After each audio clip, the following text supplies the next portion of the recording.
먹는 거야.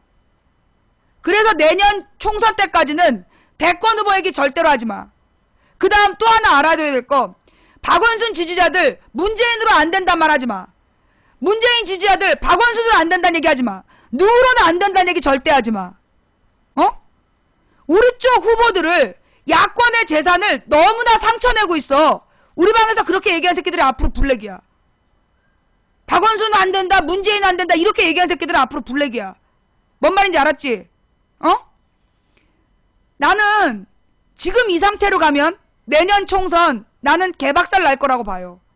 지금 언론에서 모든 공을 들여서 천정배나 정동영을 띄워가지고 호남신당을 만들려고 해. 호남신당이 만들어지든 안 만들어지든 그걸로 내년 총선 말아먹을 거야. 그걸로 호남 사람들을 계속 흔들어대서 호남 내년 총선을 망칠 거예요.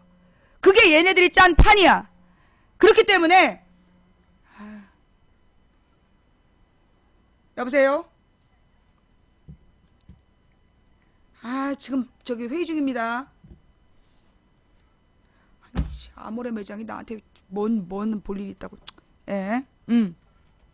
그래서 이 지금 앞으로의 선거 구도는 내년 총선 이대로 가면 망해. 웃지 말고 잘 들어. 농담하는 거 아니야.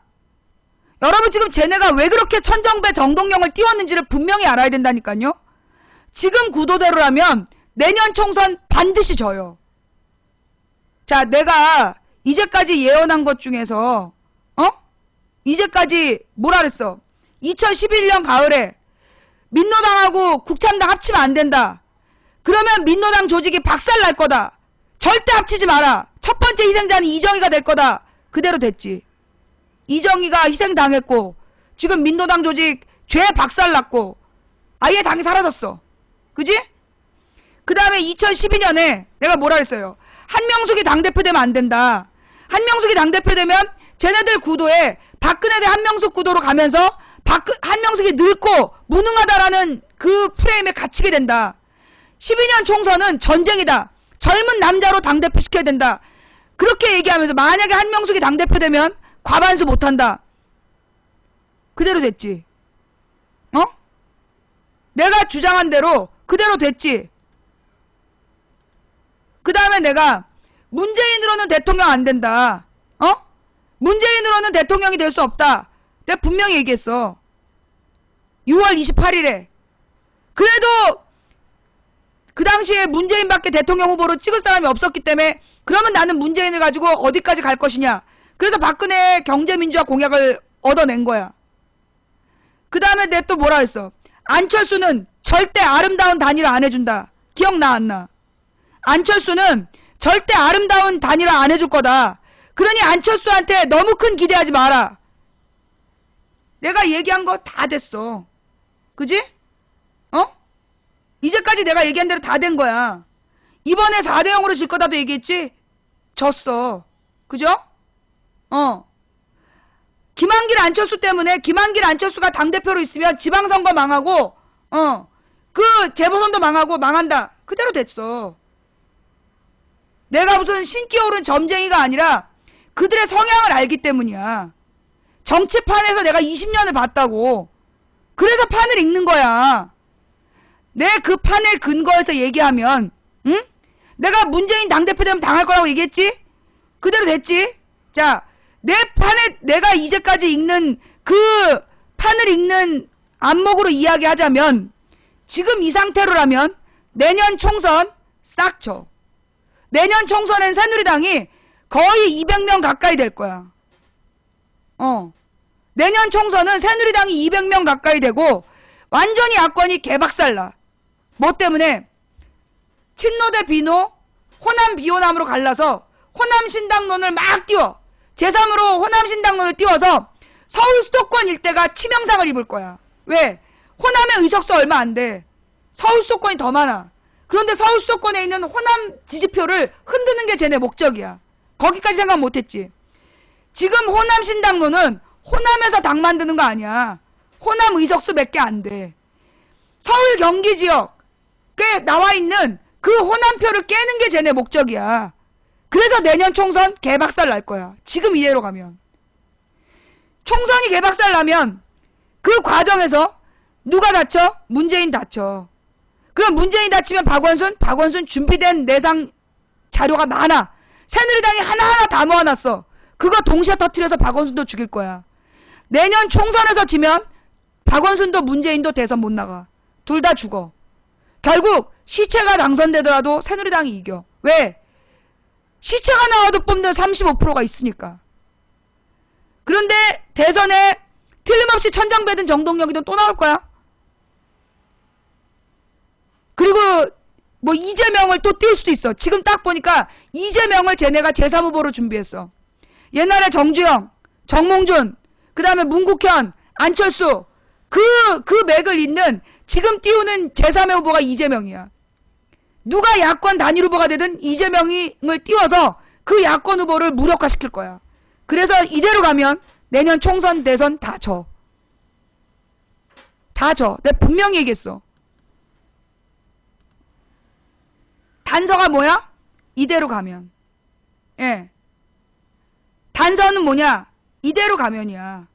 이대로 가면 총선 대선 다 지게 돼 있어. 그럼 어떻게 해야 돼? 내가 얘기했잖아. 야권 단일화, 야권을 통합하고 공천개혁. 그걸 못하면 죽는 거야. 박지원 팬들이 65세 이상 공천 안 주면 안 된다고 지랄 연병만 안 하면 가능할지도 몰라. 어?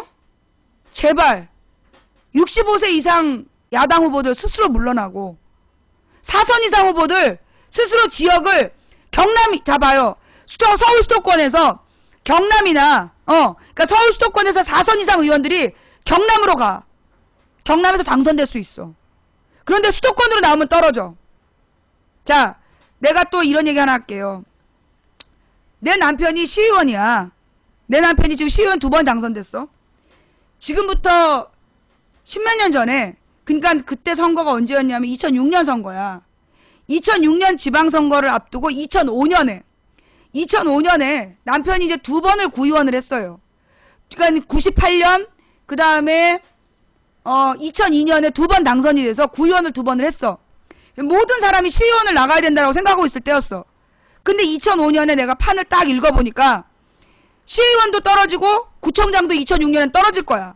그걸 내가 2005년에 알았어. 남편이 자기가 내년에 그 시의원을 나가려고 그랬는데 다 나가라고 그러는데 어떤 선배가 시의원을 나오려고 한다는 거야. 어떻게 해야 되느냐 나한테. 자기가 조직적으로 경선을 붙으면 이길 자신이 있는데 그렇게 하는 게 옳은지 아닌지 모르겠다는 거야. 그래서 내가 그랬지. 내년에 반드시 시의원 다 떨어지고 구청장도 다 떨어진다.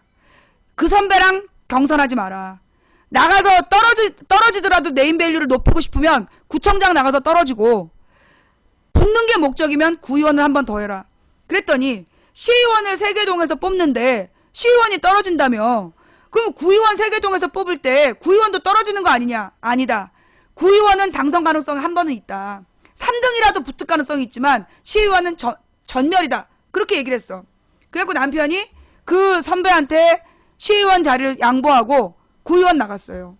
그래서 2006년 지방선거가 박근혜 칼침 사건으로 전국이 피바다 될 때 살아남은 몇 명 안 되는 의원 중에 하나야. 내가 이 얘기 왜 하냐? 남편 자랑하려고? 아니야. 내 정치판을 그렇게 얘기하는 거야. 내가 읽는 판이 그렇다고. 내년 수를 내가 읽는 사람이야. 제발 좀 믿으라고.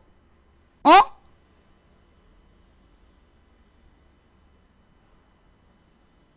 그래, 내 자랑이야. 응, 내 자랑이야. 미안해요. 내 자랑을 하는 이유는 뭔데? 지금은 내 깔때기가 필요해. 왜? 내 깔때기를 팔아서라도 지금 오늘 우리가 정신 못 차리면 내년 후년 죽어. 내년 후년 대선 총선 대선 지고 나면 국회의원 총선거하고 대통령 선거 지고 나면 너희들 35년 동안의 독재 치하를 경험하게 될 거야. 35년 동안의 독재 치하를 경험하게 될 거야. 내가 대통령 후보 한 번도 안 틀린 사람이야. 87년부터 지금까지 대통령 후보 한 번도 안 틀린 사람이고 내가 얘기하면 그대로 다 됐어. 왜? 내가 뭐 특별히 점쟁이라서? 아니야. 판이 그래. 기질적으로 그래. 그래서 지금 오늘 우리가 지금 이대로 가면 내년 총선 다 죽고 그 다음에 후년 대선도 진다. 대선까지 멀리 있다. 뭐 3년을 어떻게 기다려요? 누가 그래 3년이라고? 지금 다음 대선까지 3년 남았다는 사람들아 미친 거 아니야? 2012년에 대선이 있었기 때문에 2012년 12월이 대선이야. 그럼 올해 15년이지. 내년 16년이고. 그러면 1년 8개월밖에 안 남았어. 다음 대선까지 20개월밖에 안 남았어요. 그거 알아요? 다음 대통령 선거까지 20개월 안 남았어. 19개월? 19개월 하고 20일 남았네. 3년 아니야. 누가 그래 3년이라고. 내년 총선까지는 1년도 안 남았어. 11개월 보름 남았어요. 내년 총선까지는 11개월 보름 남았고 17년 12월이잖아. 그러니까 딱 1년 하고 그 1년 그 다음에 올해 2년이다. 2년 2년 미안해. 2년 남았어. 2년 3년 남은 거 아니야. 2년 7개월 며칠 남았어. 2년 7개월 며칠밖에 남지 않았는데 그 기간 동안에 우리가 정신 못 차리면 총선 대선 다 지는 거야. 내년 후년이야. 내년 지나서 후년. 내년 총선이 끝나고 나서 20개월 남는 거지. 내년 총선 끝나면 20개월밖에 안 남아. 그렇게 멀다라고 얘기하면 안 돼.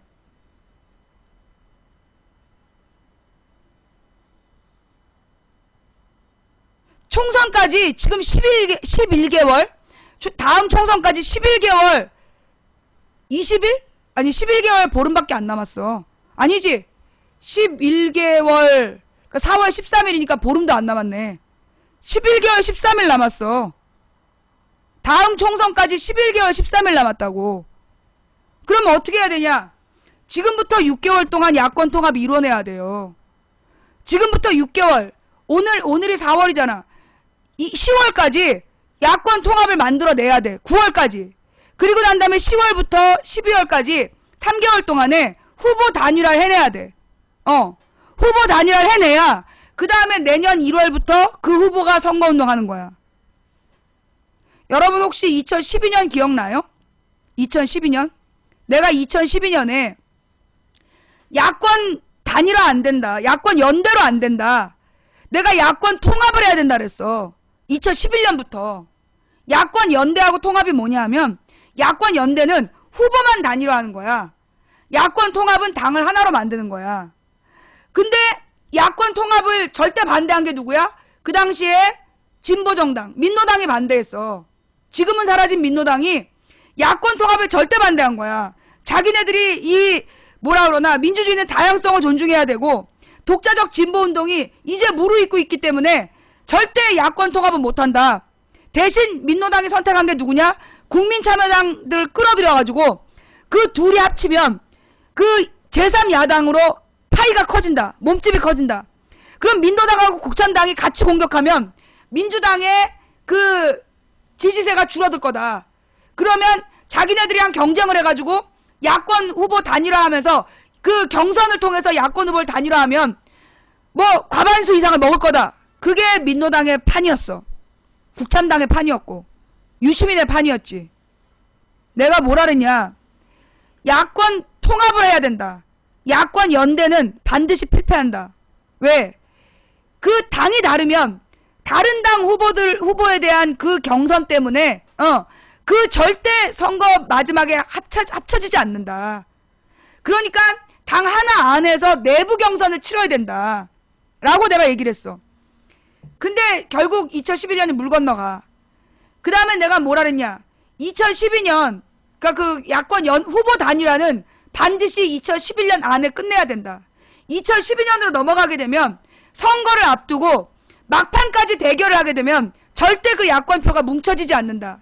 그런데 유시민과 민노당, 유시민이 어떻게 판을 짰냐?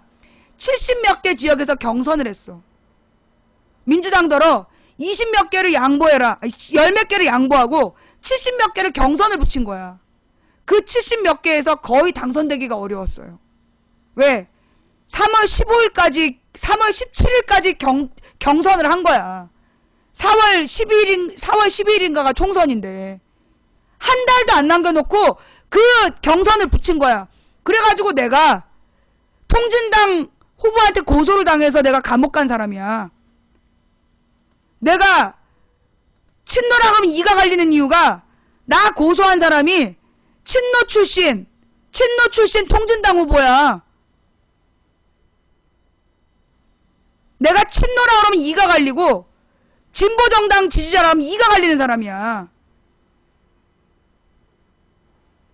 그러면 나는 통진당 지지자도 죽이고 친노도 죽이고 가자고 주장하냐? 내가 분명히 얘기하는데요. 나는 친노도 필요하고 진보정당 지지자도 필요해. 나는 친노도 필요하고 친노 지지자들도 필요하고 노무현 지지자도 필요하고 통합진보당 지지자들도 필요해. 모두가 다 하나로 뭉치지 않으면 우리는 내년 싸움에서 또 져. 우리는 내년 싸움에서 또 지기 때문에 그 싸움을 이기려면 정말 미안해요. 네. 내년 싸움에서 이기려면 우리는 하나가 되지 않으면 안 돼. 호남, 친노, 통진당 지지 세력, 호남 세력, 친노 세력, 통진당 지지 세력 전부 다 뭉치지 않으면 통진당, 정의당 전부 다 뭉치지 않으면 우리 내년에 다 죽어.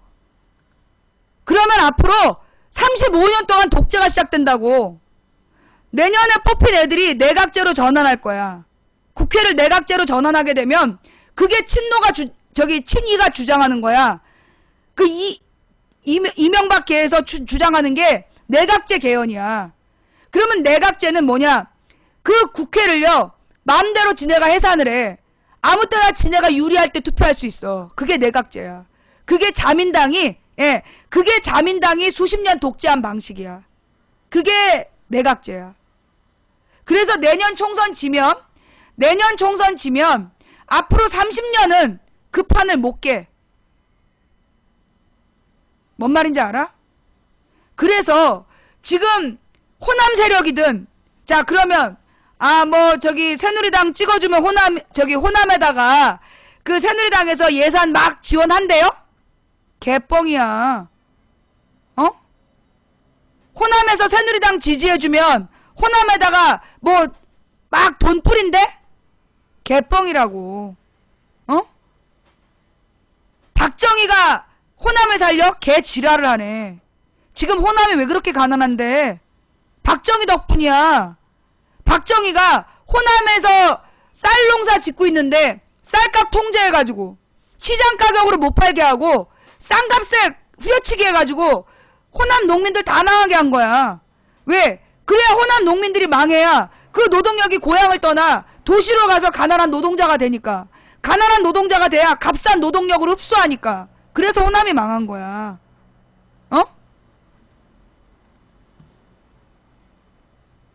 그걸 모르고 지금 새누리당 찍어주면 예산을 많이 받겠지. 그래서 지금 순천에는 예산 폭탄이 이정현이 그랬잖아. 순천에 1조 원의 예산 폭탄이 떨어진다고.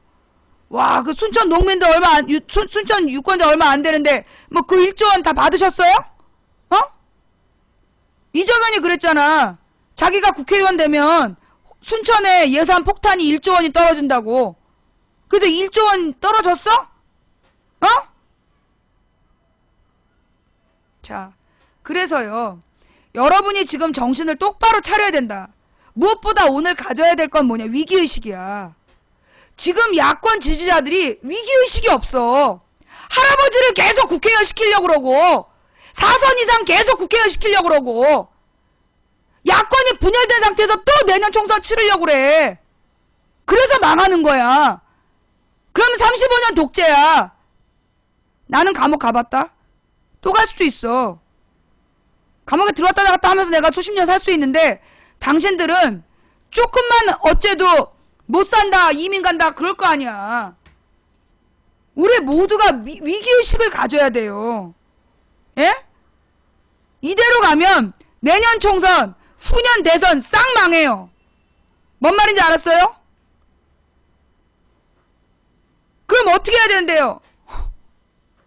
오늘 계속 같은 말 되돌이야. 야권 통합, 하나의 단일 야당을 만들고 공천개혁. 그거밖에 방법 없어. 민주당 뽑으라는 소리냐. 아유, 등신 새끼야. 민주당이 없어진 게 언제인데 아직도 민주당을 뽑으래.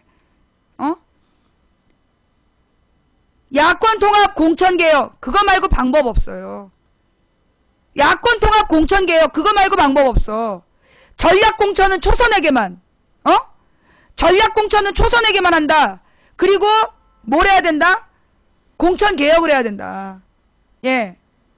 그 다음에 전략공천은 전체 의석수의 30%가 넘으면 안 돼. 전체 지역구의 30%가 넘으면 안 돼. 나머지는 어떻게 해야 되느냐? 공천개혁. 그러면 후보를 어떻게 뽑아야 되는데요? 망치 부인이 2009년부터 주장한 내용이야. 2010년부터. 잘 들어.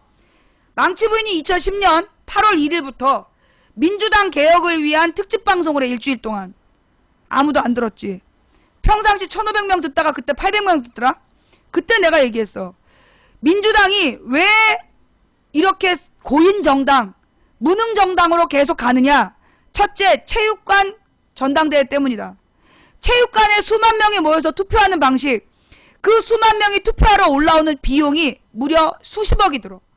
그 수십억을 내서 자기 표를 끌어오는 사람이 당대표 되는 거야. 그러면 수십억을 낼 수 있는 사람만 당대표가 된다는 얘긴데 그 사람이 무슨 돈으로 수십억을 내겠어? 지 재산 팔아내? 어둠의 돈을 받아서 전당대회에 나오는 거야. 그래서 전당대회 당대표를 체육관 선거하면 안 된다. 그게 망치부인 주장이야. 그러면 뭘 해야 되느냐? 모바일 선거를 해야 된다는 거야. 모바일 선거가 뭐냐? 전화투표, 전화로 참여하는 거야. 당대표 경선을 이 당원들이 당에 가입을 해. 그래서 모바일로 투표권을 받아서 당대표 경선을 어디에서나 하는 거야. 전 당원이 투표해서 당대표를 뽑는 거야. 그럼 이때 전 당원이란 누구냐? 당비 내는 전 당원. 지금부터 당비를 내는 당원들이 1년 뒤에 후보 선출권을 갖는 거야. 6개월 뒤나 9개월 뒤나. 그러면 9개월 동안 당비를 낸 당원에게만 모바일 투표권을 주고 그래서 후보를 뽑게 하는 거야. 그러면 그 오프라인상에서 돈 받고 동원되는 사람에 의해서 표가 결정되지 않아. 누구나 참여하는 모바일 투표로 그 지역의 후보를 결정하는. 그럼 아니 이번에도 국민경선 했잖아. 국민경선 뭔데? 원하는 사람이 누구나 참여할 수 있어? 아니었잖아. 그냥 여론조사 돌렸어. 여론조사 돌리고 당원 투표하고. 그게 무슨 국민투표야. 자기 지역의 야당 후보에 참여하고 싶은 사람이 전부 다 참여할 수 있도록 해야지. 전 당원이 투표하고 그리고 그 모든 국민이 그 국민경선인단에 참여할 수 있어야 그게 국민경선이야. 알아듣겠어요? 요거 좀 어려운 얘기인데 알아듣겠어? 공천권을 지역이 갖는다는 얘기가 바로 그 얘기야. 내가 2009년부터 얘기했다고. 요거 알아듣겠어요? 무슨 얘기인지? 비용 생각은 안 하냐? 돈 내고 가입하면 되지. 당비는 어디다 쓰게. 당비를 내면 되지. 10,000원 내고 그 선거인단 되는 거야. 내가 10,000원 내고 선거인단 되겠다고. 그럼 되는 거야. 그 돈으로 선거 치르면 돼. 모바일 선거 비용 10,000원이면 되는 거야. 뭐 어려워.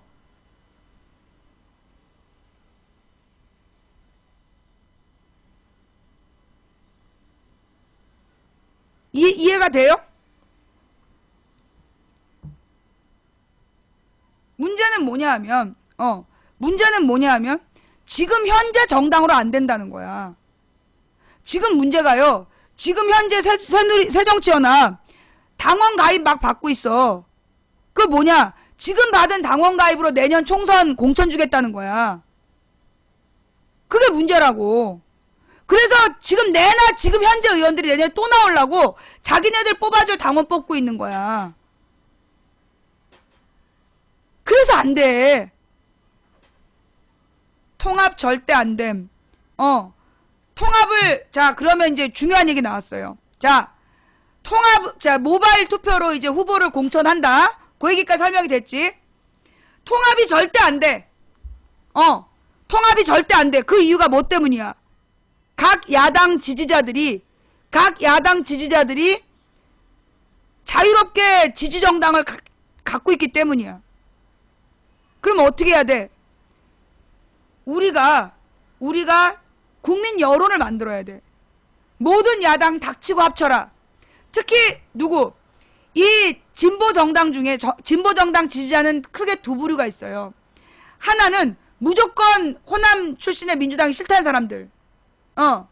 그 다음에 또 하나는 민노당 계열. 노동자 조직 중심으로 조직화된 세력이 있고, 그 다음에 무조건 민주당이 싫다. 호남이 싫다. 그 사람들이 소위 그러니까 호남과 민주당이 싫은 사람들이 한 부류이고, 그 다음에 노동조합으로 조직되어 있는 세력이 한 부류야. 그런데 그 사람들이 다 합쳐서 얼마냐? 딱 긁어모으면 7%야. 그 7%의 주장을, 그 7%의 논리를 깨야 돼요. 너네가 따로 존재해서 무엇이 이루어졌냐? 그러면 그 7% 중에서 이 노동조합 대중이 지금 새로운 정당을 만들 수 있느냐? 나는 못 만든다고 봐. 솔직히 나는, 자, 여기부터가 이제 중요한 얘기입니다. 여기부터가 중요한 얘기인데, 통합진보당의 해산, 우리가 그 통합진보당의 해산에 대해서 굉장히 많이 비극적으로 생각했잖아요. 나는 잘 됐다고 봐요. 예. 나는 통합진보당의 해산이 나는 잘 됐다고 봐. 이게 하늘의 뜻이라고 봐, 나는. 어떤 하늘의 뜻? 야권 통합하라는. 지금 통진당이 해산된 거는 야권이 하나로 뭉치라는 나는 하늘의 뜻이라고 봐. 그러면 지금 소위 정의당이 남아있잖아. 그 정의당의 국회 의석수 몇 개 안 돼. 그 사람들을 설득해야 돼. 누가? 정의당 지지자들이. 정의당 지지자들이 그 사람들을 설득해서 어떻게 하면 돼? 하나로 합치는 거야. 하나로 합치는 거야. 합당하는 거야. 일단 현재 새정연하고 정의당하고 합당을 해. 그리고 내년 총선을 완전 오픈 프라이머리로 한마디로 이제 그 모바일 경선으로 한다. 그러면 결국 젊고 인지도 있는 새로운 후보에게 유리한 거야. 그리고 아까 얘기한 공천개혁 3원칙이 지켜진다면 통합 멀지 않아. 난 가능하다고 봐.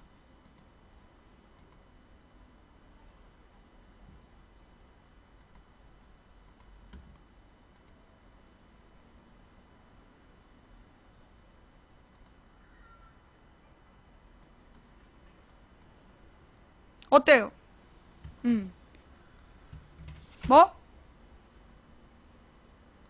이 통합이요. 불가능하다고 생각하면 불가능합니다. 내가 2010년부터 지금 5년째 내리 주장하고 있는 내용이야. 공천개혁 3가지. 공천의 3원칙. 그 다음에 모바일 공천. 모바일 경선을 통한 공천. 예. 이게 가능하다면 나는 소위 지금의 진보정당 지지자들이 왜 합당을 안 하느냐 하면 우리가 가도 결국 그 당 사람들 때문에 떨어지는 거 아니냐. 그러면서 안 들어오는 거야. 그들을 설득해내는 게 관건이에요. 나는 그래서 오늘부터 세게 야권 통합 논의가 이루어져야 된다고 봐. 예. 세게 이 야권 통합 논의가 이루어지지 않으면 내년 총선 지고 후년 대선 지고 그리고 30년 이상의 독재가 시작될 거야. 내각제 독재. 어떻게 할지는 여러분이, 자, 나는 이제 내가 할 수 있는 얘기는 다 했어. 예. 그 선거 평가에 대해서 내가 할 수 있는 얘기는 다 했어요. 대안도 내가 할 수 있는 얘기 다 했어. 자, 서머리하면 왜 졌어? 문재인 지지자들의, 잠깐만, 다시 한번 얼리고 그 요점 정리할게요. 왜 졌냐? 첫째, 문재인 지지자들의 근거 없는 낙관론 때문에 졌다.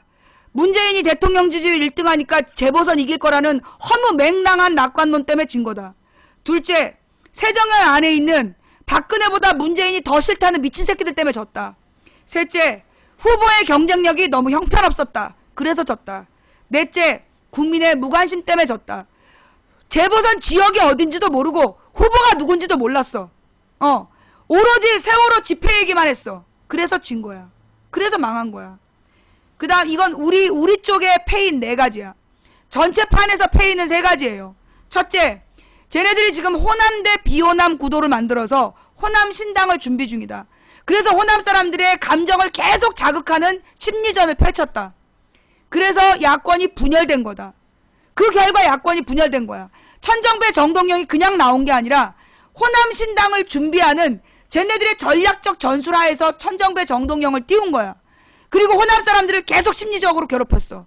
그래서 호남 대 비호남 구도로 쟤네들이 하나를 만들었고, 또 하나는 친노 대 비노의 구도인데, 여기서 친노를 고립시키려는 건 왜 그러는 거냐? 영남 지역의 민주화 세력이 만들어지는 걸 막기 위해서 친노를 비난하는 거야.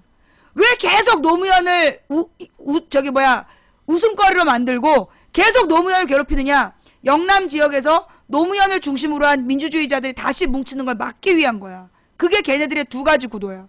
그러면서 이번에 뭐 정책 대결에서 실패한 거고 정권 심판론이 실패했다라는 문재인 책임론, 문재인은 새경제론을 내세웠어.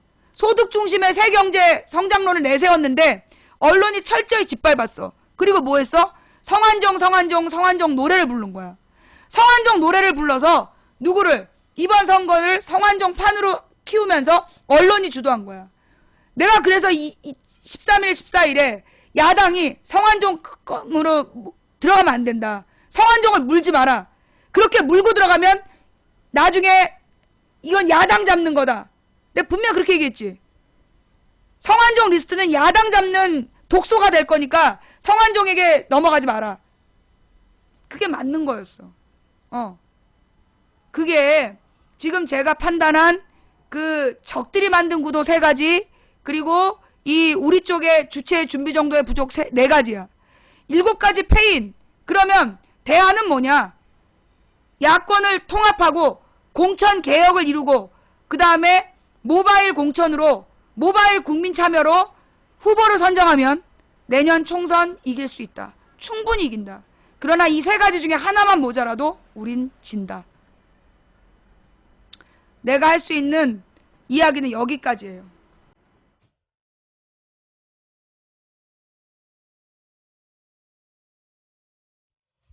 투표율이 이번에 제일 높았다고. 누가 그래? 이번 재보선 투표율 누가 제일 높았다 그래? 저 뉴스 좀 제대로 봐.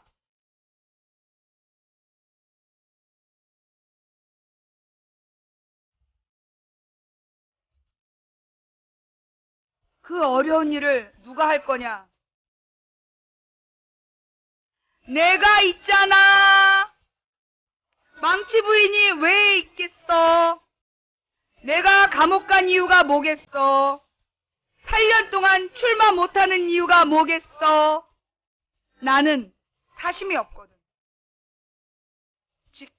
지금 팟캐스트 하는 사람들 중에 출마하고 싶은 사람들 많아. 그지? 출마를 꿈꾸는 사람들이 팟캐스트 하잖아. 나는 출마를 못해. 그래서 나는 사심이 없는 거야. 뭔 말인지 알아? 나는 내가 감옥을 갔었기 때문에, 응? 내가 선거법 위반으로 10년 동안 출마를 못하기 때문에, 그래서 내가 볼 때 나는 8년 안에 내가 할 수 있는 모든 걸 다 할 거야. 응. 내가 있잖아. 누가 할 거냐고? 내가 할 겁니다. 나는 오늘 목숨을 건 전쟁을 시작합니다. 나는 내년에 감옥 갈 각오를 했어요. 예. 나는 내년에 감옥 갈 각오하고 오늘부터 전쟁을 시작합니다. 야권 통합에 반대하는 사람 전부 나의 적이야. 공천 개혁에 반대한 인간들 전부 적이야. 이 전쟁은 내가 감옥 갈 각오를 하고 하는 전쟁이에요.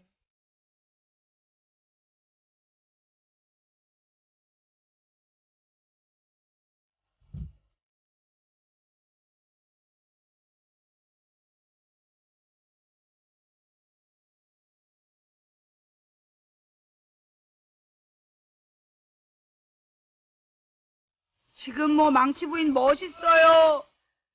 망치 부인 존경해요. 또 내년 선거 때 가서 또 개소리 하려고.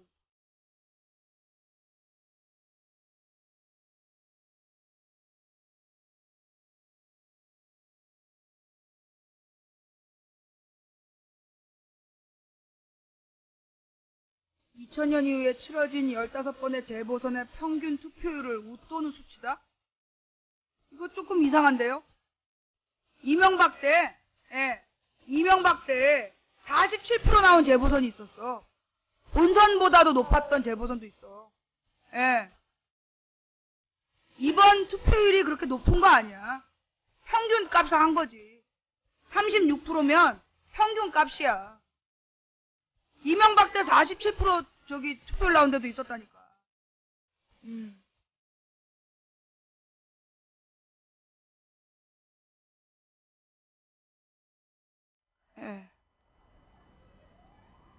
국민 절반도 투표에 참여하지 않은 선거예요. 이게 뭐 재보선의 특성상 낮은 거다라고 얘기를 하는데요. 솔직히 얘기해가지고 47% 재보선에 나온 적도 있다니까? 그러면 왜 36%밖에 안 나왔어요? 여론전에서 밀린 거야. 여론전에서. 지금 문재인 지지자들 각 내 지역에 그 문재인이 선거운동해주는 4명 찍어달라고 뭐 선거운동 열심히 한 사람 몇 명이나 돼?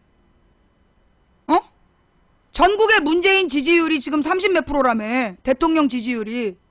그 사람들이 다 같이 네 군데에서 문재인을 돕기 위한 선거운동을 열심히 했나? 안 했다는 거야. 왜? 여론전에서 밀린 거예요. 이번 판이 꼬인 거는 물론 정동영이 관악에 나오면서 특히 이번 선거를 왜 했느냐? 통진당 해산 때문에 이제 이 선거를 하게 된 거잖아. 그러면서 소위 관악의 이상규가 또 출마를 했고, 그러면 이 통진당은 자기네들이 먹는 건 줄 알았어. 그런데 정동영이 출마하고 새정치연합이 출마하니까 이거 어떻게 되는 거냐? 막 이러면서 스텝에 꼬여버린 거야. 그러면서 통진당이 선거에서 발을 쫙 빼고 오로지 세월호 집회만 했어. 세월호 집회를 통진당 출신들이 중심이 돼서 하면서 언론이 또는 그리고 이 여론이 세월호 집회에만 집중이 된 거야. 그러면서 철저히 재보선이 가려진 거죠. 재보선에 대한 관심이 가려진 거야. 그래서 진 거예요. 그러니 이번 그 재보선이 지는 여러 가지 원인이 있는데, 뭐 이제 그렇다는 거지. 그래서 뭐 투표율이 높았다. 뭐 얼마나 높았다고. 내가 뭐라 그랬어. 시체가 나와도 투표하는 35%가 있다 그랬잖아. 새누리당의 35% 중에서 그 27%는 죽었다 깨나도 투표해. 뭐라고요? 새누리당 지지하는 국민 35% 중에 27%는 재보선에도 반드시 투표한다고.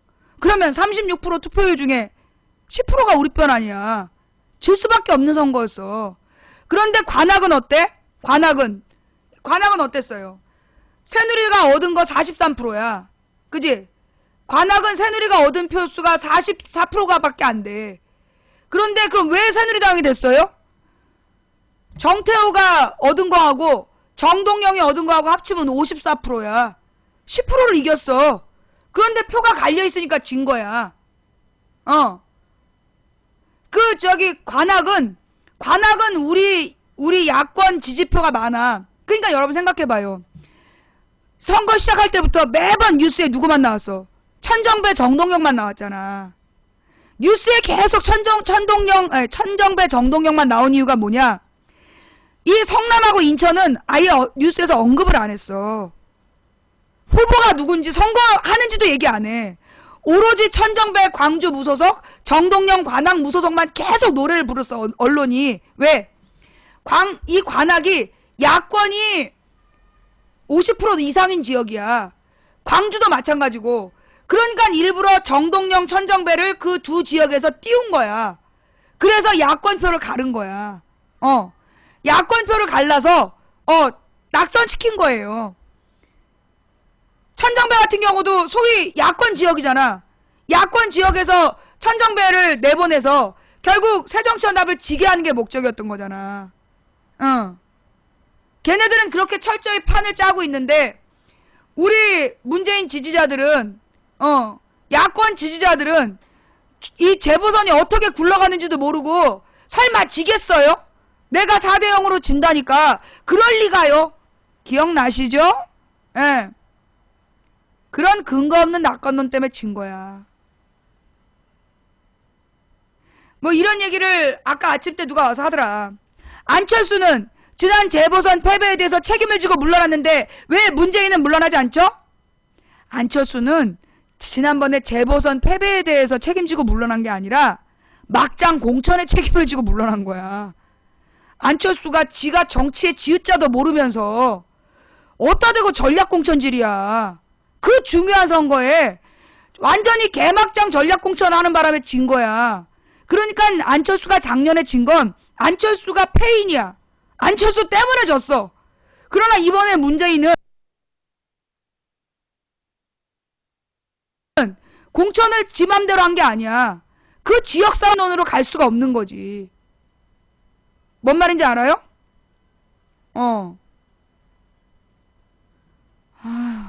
안철수 까지 마라. 너 안철수냐? 정치인은 국민한테 까이는 게 기본이야. 어따 대고 안철수 까지 말아야. 너 안철수지? 아이, 가서 국회나 열심히 해. 방송 보지 말고. 예. 아, 지금 버퍼 걸리는 이유는 이게 지금 녹화 때문에 그래요.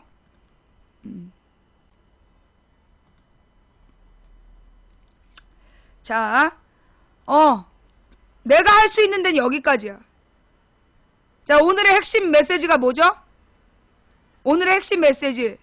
이대로 가면 내년 총선 지고 후년 대선 지고 그 다음 30년 독재가 시작된다.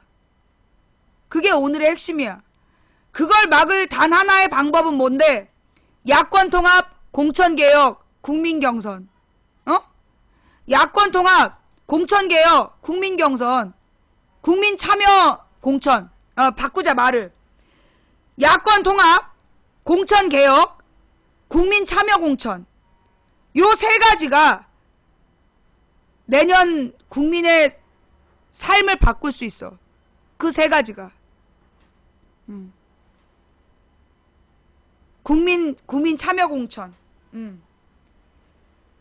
야권 통합, 모든 당을 하나로 묶어라. 공천 개혁, 65세 이상 출마 금지, 4선 이상 출마 금지, 2번 이상 낙선하면 출마 금지. 그 3원칙에 그 다음에 세 번째가 뭐예요? 국민 참여 공천. 국민이 직접 그 지역의 이 야권 후보들을 참여할 수 있도록 해야 된다. 그 세 가지가 이루어지지 않으면 30년 독재 치하에 살아야 돼. 자, 오늘 제가 할 수 있는 최선의 내용은 여기까지였고요. 그 다음에 이번 공천에서 이번 공천에서 말이에요. 예. 이번 경선에서 떠오른 인물이 있어. 오세훈이라고. 오세훈이 뭐 오신환을 당선시켰다 그런 얘기가 있더라. 그죠?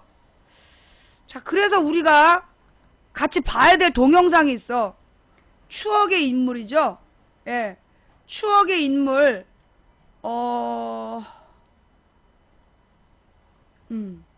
이렇게 찾으면 있을래나?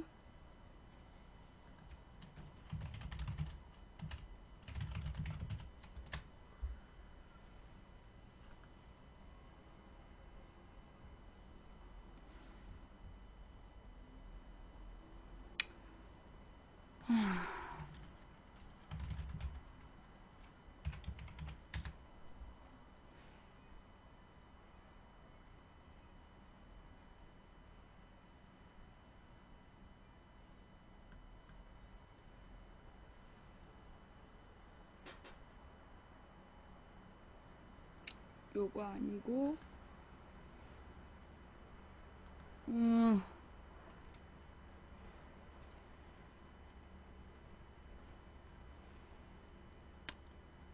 이게 구글에 가면 딱 나오는데, 예, 잠깐만요. 구글에 가서는 딱 하면 나오는데, 이 네이버에선 죽었다 깨나도 그 영상이 안 나와. 예. 잠깐만. 그 오세훈 서울시장, 내가 이걸로 왜 작년에 선거법 위반으로 고소까지 당했잖아, 고발까지. 오세훈 김용석으로 치면 나오나?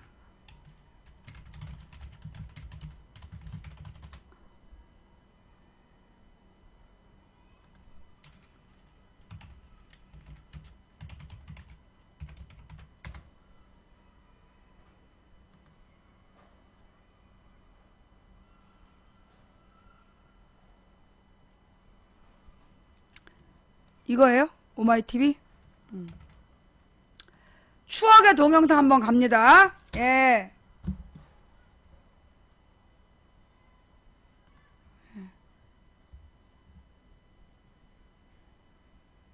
그 영상이,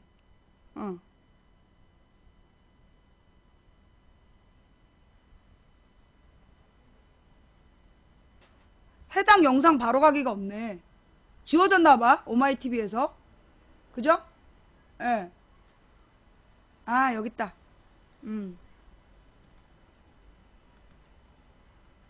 잠깐만 기다려. 예. 뭐? 오신환과 더불어 화려하게 부활한 오세훈? 어제 제225회 임시회 제1차 본회의에서 2010년 서울특별시 주요 업무 보고가 있었습니다. 허광태 의장님께서 오세훈 시장에게 업무 보고를 요청했으나 황당하게도 준비 부족으로 경영기획실장으로 하여금 대신 보고하게 하였습니다. 제8대 서울시의회가 개원한 이후 첫 서울시 업무 보고였고, 오세훈 서울시장께서 의회에 출석해서 처음으로 민선 5기 시정 방향과 주요 사업에 대해서 업무 보고하는 중요한 자리였습니다. 시장께서 본회의장에 오시면서 아무런 준비도 없이 또 아무렇지도 않게 양해를 구하는 모습은 지난 4년간 서울시정을 책임져 왔던 시장으로서의 역할을 제대로 인지하고 있는지조차 의심케 하는 것이었습니다. 시장님의 대의회에 대한 인식에 심각한 문제가 있다는 것을 방증하는 것이라고 본의원은 생각합니다. 오세훈 서울시장님은 황제시장이 아닙니다. 구의회에서도 연세 70대신 구청장들도 업무 보고를 다들 직접 합니다. 앞으로 두 번 다시 이런 일은 있어서는 안 될 것입니다. 시장님께서는 허광태 의장님을 비롯한 서울시 의원님들에게 이 자리에서 공개적으로 직접 사과해 주시기 바랍니다. 예, 어저께 이 자리에서 다 보셨습니다. 뭔가 의회가 끝나고 나서 잘못된 것 같다는 느낌이 들어서 사실관계를 파악을 해보았습니다. 대의회 관계를 준비하는 기획과 차원에서 소통에 문제가 좀 있었다는 보고를 받았습니다. 무슨 뜻이냐 하면 이번 시의회 개회식에서는 인사말을 할 필요가 없다.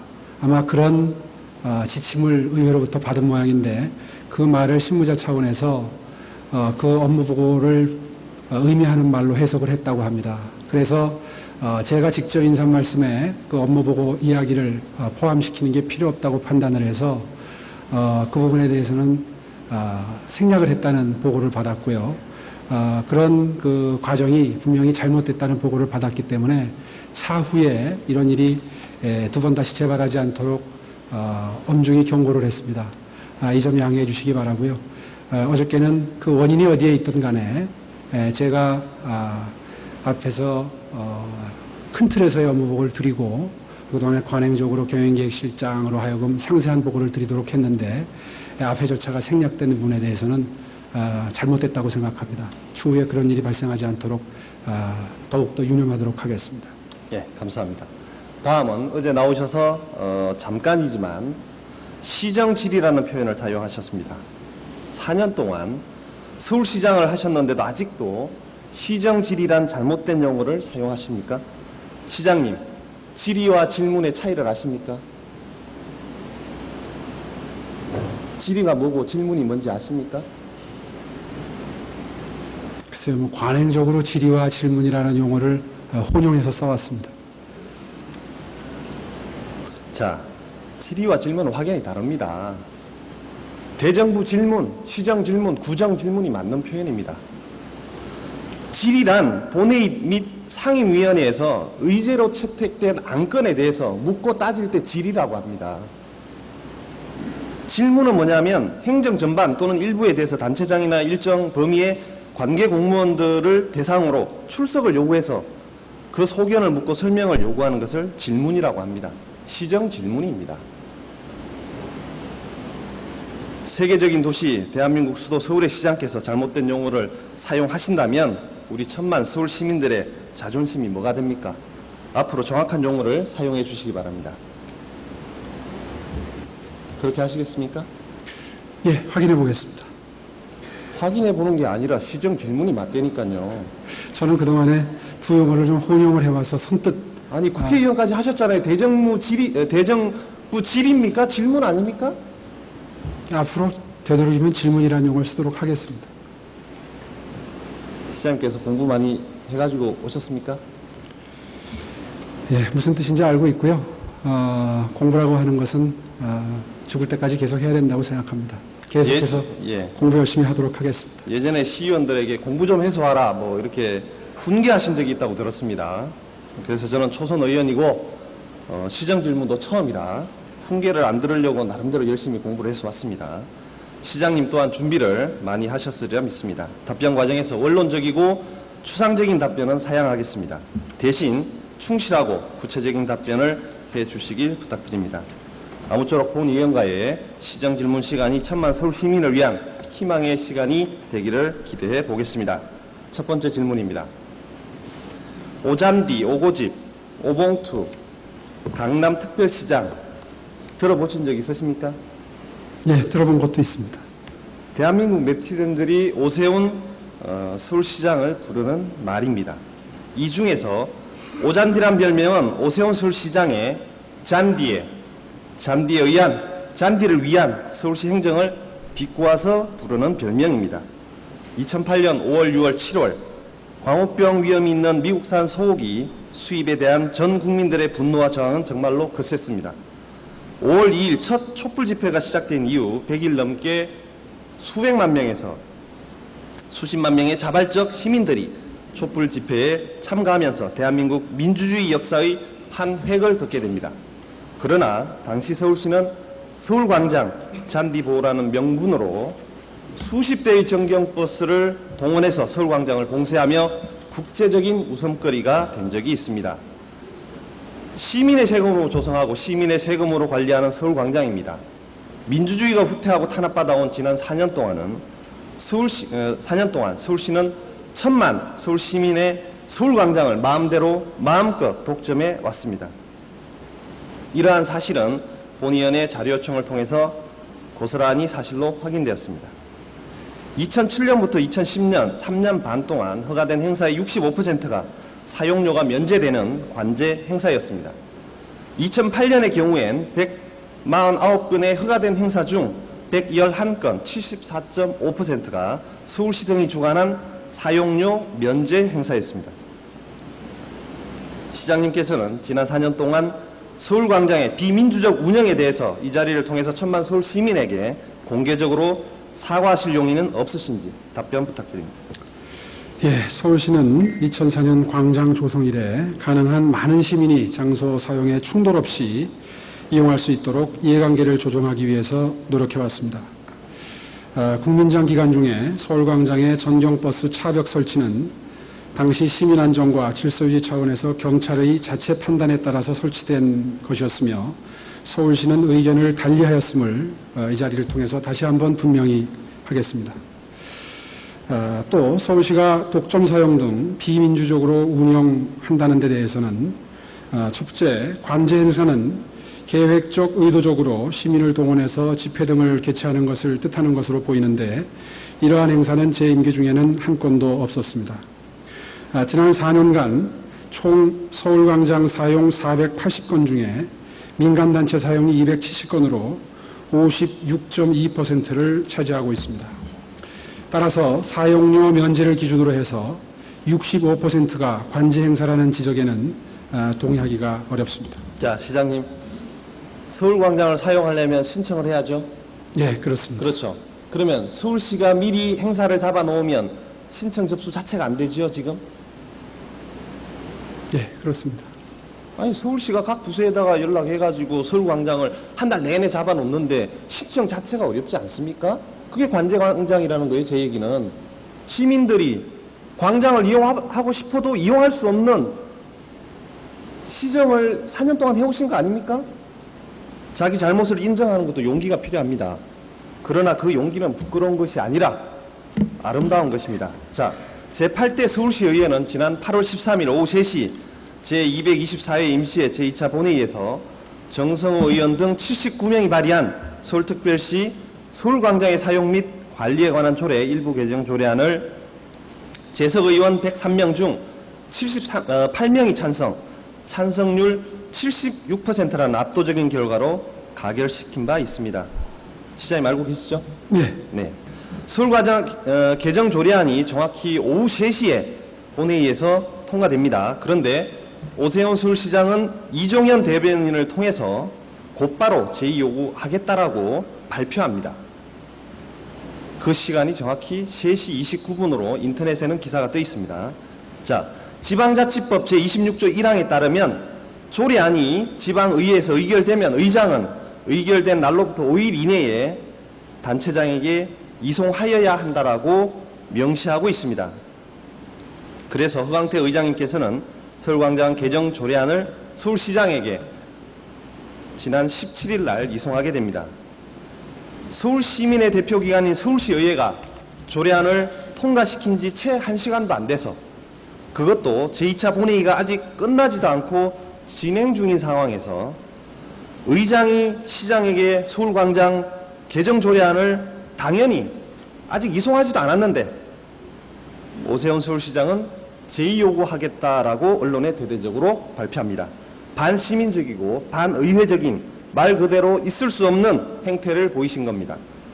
민선 5기, 소통과 통합, 미래를 서울시정의 키워드로 삼겠다던 오세훈 서울시장께서 제8대 서울시의회가 처음으로 통과시킨 조례안을 그것도 79명의 의원님들이 직접 발의하고 76%의 의원님들이 압도적으로 찬성한 조례안에 대해서 2009년 12월 무려 10만 명의 서울 시민들이 추운 날씨에도 손을 비벼가며 서명받았던 주민발의 조례 내용에 대해서 찰나의 고민도 없이 제2요구하겠다라고 발표한 것은 너무나도 경솔하고 무책임한 오기 행정이라고 본의원은 생각합니다.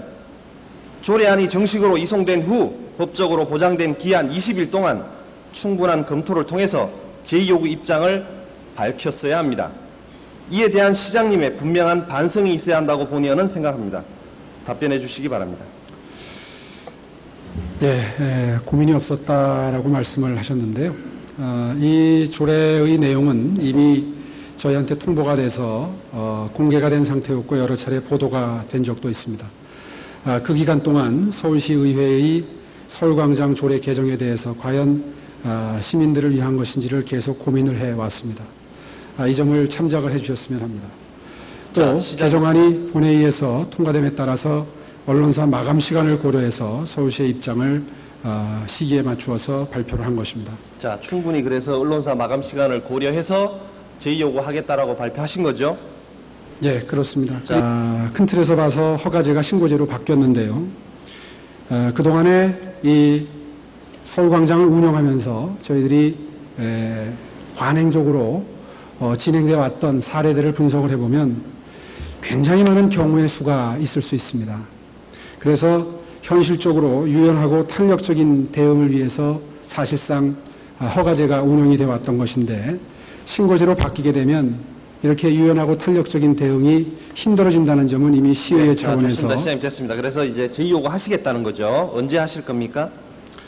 아직은 안 하고 있고요. 적절한 시점을 택해서 적절한 시점이 아니라 20일 내에 제2요구하게 돼 있어요. 법적으로. 네, 20일 내에 하겠습니다. 지금 며칠 지났습니까? 며칠 안 남았어요. 네. 이게 이 자리에서 제가 시정 질문한다는 거 아시면서도 거기에 대해서 하겠다 안 하겠다 정확한 답변을 안 가져오시면 안 되죠. 며칠 날 하겠습니다라고 얘기를 해야죠. 아직 날짜는 특정하기 쉽지 않고요. 좋습니다. 그러면 일단 제 요구는 하겠다. 결정하신 그렇습니다. 거죠? 네. 예, 좋습니다. 시장님, 지방자치법 26조 4항 내용 알고 계십니까? 모르십니까? 네, 알고 있습니다. 뭡니까? 제2요구에 관한 규정입니다. 자, 제2요구를 받은 지방의회가 제2의 부처 재적의원 가반수의 출석과 출석의원 3분의 2 이상의 찬성으로 전과 같은 의결을 하면 그 조례안은 조례로서 확정된다. 자, 우리가 서울광장 개정 조례안을 이미 3분의 2 이상의 의원님들이 찬성해서 보냈습니다. 다시 제2요구 해봤자 다시 재의결됩니다. 그럼 조례로 확정되게 돼 있습니다. 오기행정 아닙니까? 그건 그렇지 않습니다. 예. 방금 전에 제가 좀 설명을 드리려다가 중간에 말씀드릴 기회를 주지 않으셔서 중단했던 내용을 조금 더 설명을 드리겠습니다. 아니, 설명 필요 없고 제2요구 하겠다 안 하겠다만 말씀하시죠. 오래 걸리지 그거 뭐 않습니다. 내용에 대해서 이것이 중요하지 설명이 않습니다. 돼야 제2요구에 대한 논의가 아니, 지난 4년 계속될 동안 수 있습니다. 서울광장 자체를 관제광장으로 이용하셨잖아요. 자, 앞에서는 가식적으로 시장님은 소통과 통합 미래를 얘기하시면서 정작 뒤에서는 불통과 오기, 파국을 조장하고 있는 시장님의 이중적인 행보에 대해서 제8대 서울시 의회는 결코 좌시해서는 안 된다고 생각합니다. 소통은 자기 얘기만, 자기가 좋아하는 얘기만 듣는 게 소통이 아닙니다. 소통은 나와 다른 주장을 가진 사람에게 열린 자세로 대화하고 그래서 내가 입장을 바꿀 수 있어야 합니다. 민주주의 생명은 다양성에 있습니다. 여기 의사당에 모여 계신 의원님들과 서울시 간부 공무원님들 그리고 방청객에 계신 모든 분들의 생각이 다 다릅니다. 천만 서울 시민들의 생각도 다 다릅니다. 이런 다양한 생각들을 서울광장은 모아내야 됩니다. 담아내야 됩니다. 대한민국의 수도 서울특별시의 주인은 천만 서울 시민입니다. 오세훈 시장님이 주인이 아닙니다. 시장님과 우리 의원들은 천만 서울 시민들의 머슴에 불과합니다. 머슴은 주인 말을 잘 들어야 합니다. 주인의 말에 따르지 않는 머슴은 당연히 쫓겨나겠지요. 서울광장 전면 개방은 천만 서울 시민인, 서울의 주인인 천만 서울 시민이 요구이자 명령입니다. 지난 6.2 지방선거에서 확인시켜 주셨습니다. 향후 서울광장의 민주적 운영을 그리고 전향적인 시장님의 재검토를 요청하는 바입니다.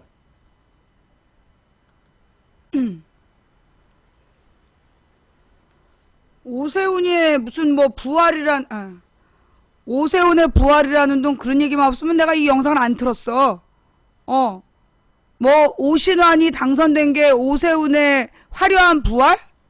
정동영이 덕분에 오신환이가 당선된 거지 무슨 오세훈의 화려한 부활이야. 지랄 연병들도 진짜 정도껏 해. 오신환이가 당선된 게 오세훈 덕분이라고 누가 그래. 정동영이 나와갖고 표를 갈라먹어서 간신히 당선된 거지. 어따 대고 무슨 오세훈의 부활이야 부활은. 망치 부인 왜 저렇게 생김? 너는 왜 그렇게 생겼는데? 너는 왜 그렇게 생겼어? 왜 생긴 거 갖고 지랄이세요? 예.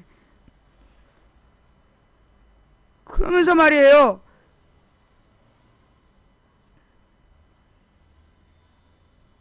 은근히 남편 자랑. 내가 이 동영상 작년 4월에 틀었다가 선거법으로 고발당했어. 선거법 위반이라고. 그때 상황이 어땠냐면 내가 남편이 민주당 시의원인데 그걸 숨기고 방송을 한다고 채팅창에서 돌아가면서 지랄들 하는 거야. 그래갖고 내가 언제 숨겼냐. 내가 다 보여주면 너무 자랑하는 것 같아서 안 보여주는 거다. 그랬더니 지랄 연병들을 하면서 숨겼다는 거야. 근데 내가 너 이 영상 한번 틀어 그러려다가 내가 말았어. 근데 계속해서 틀어달라는 거 시청자들이. 근데 못 찾았어 오늘처럼. 그리고 그때도 어떤 시청자가 오늘처럼 주소를 갖고 와서 같이 봤어. 근데 그 내용을 갖다가 어떤 놈이 날 고발을 한 거야. 자기 남편 선거운동을 했다고. 그래가지고 검찰에서 조사를 받았지. 근데 그 동영상에 내가 너 확 틀어? 내가 언제 숨겼어? 막 이런 얘기 나오고 그 다음에 됐어 안 틀어 귀찮아. 근데 시청자들이 막 틀으라고 얘기한 장면 나오고 그래서 내가 동영상 찾지도 못하고 어쩔 수 없이 시청자들이 공급한 영상 틀어주는 장면이 그대로 나왔어. 그래서 그게 결국 불기소 처분이 됐어요. 선거법 위반 아니다. 근데 그거 갖다가 법원에다가 또 그 검사가 뭐 직무 태만했다는 동 막 이러면서 또 갖다 고발했더만 고등법원까지 갔어. 고등법원에서 선거운동에 목적이 없다라고 최종 그 판단이 온 게 지난달이야. 어이가 없죠?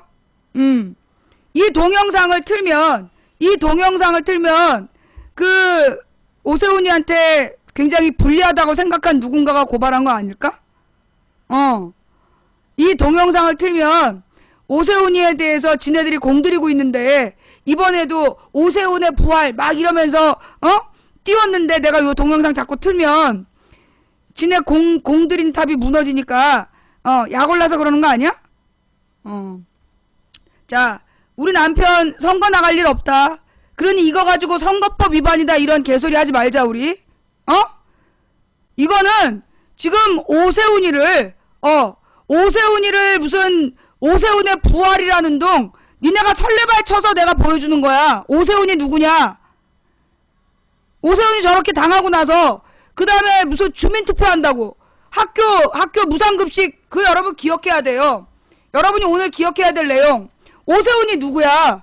서울시 애들 학교 급식하는 거 그거 급식비 안 먹는 거 반대하는 주민투표하라고 막 주장을 했어. 근데 주민들이 쌩 깠거든.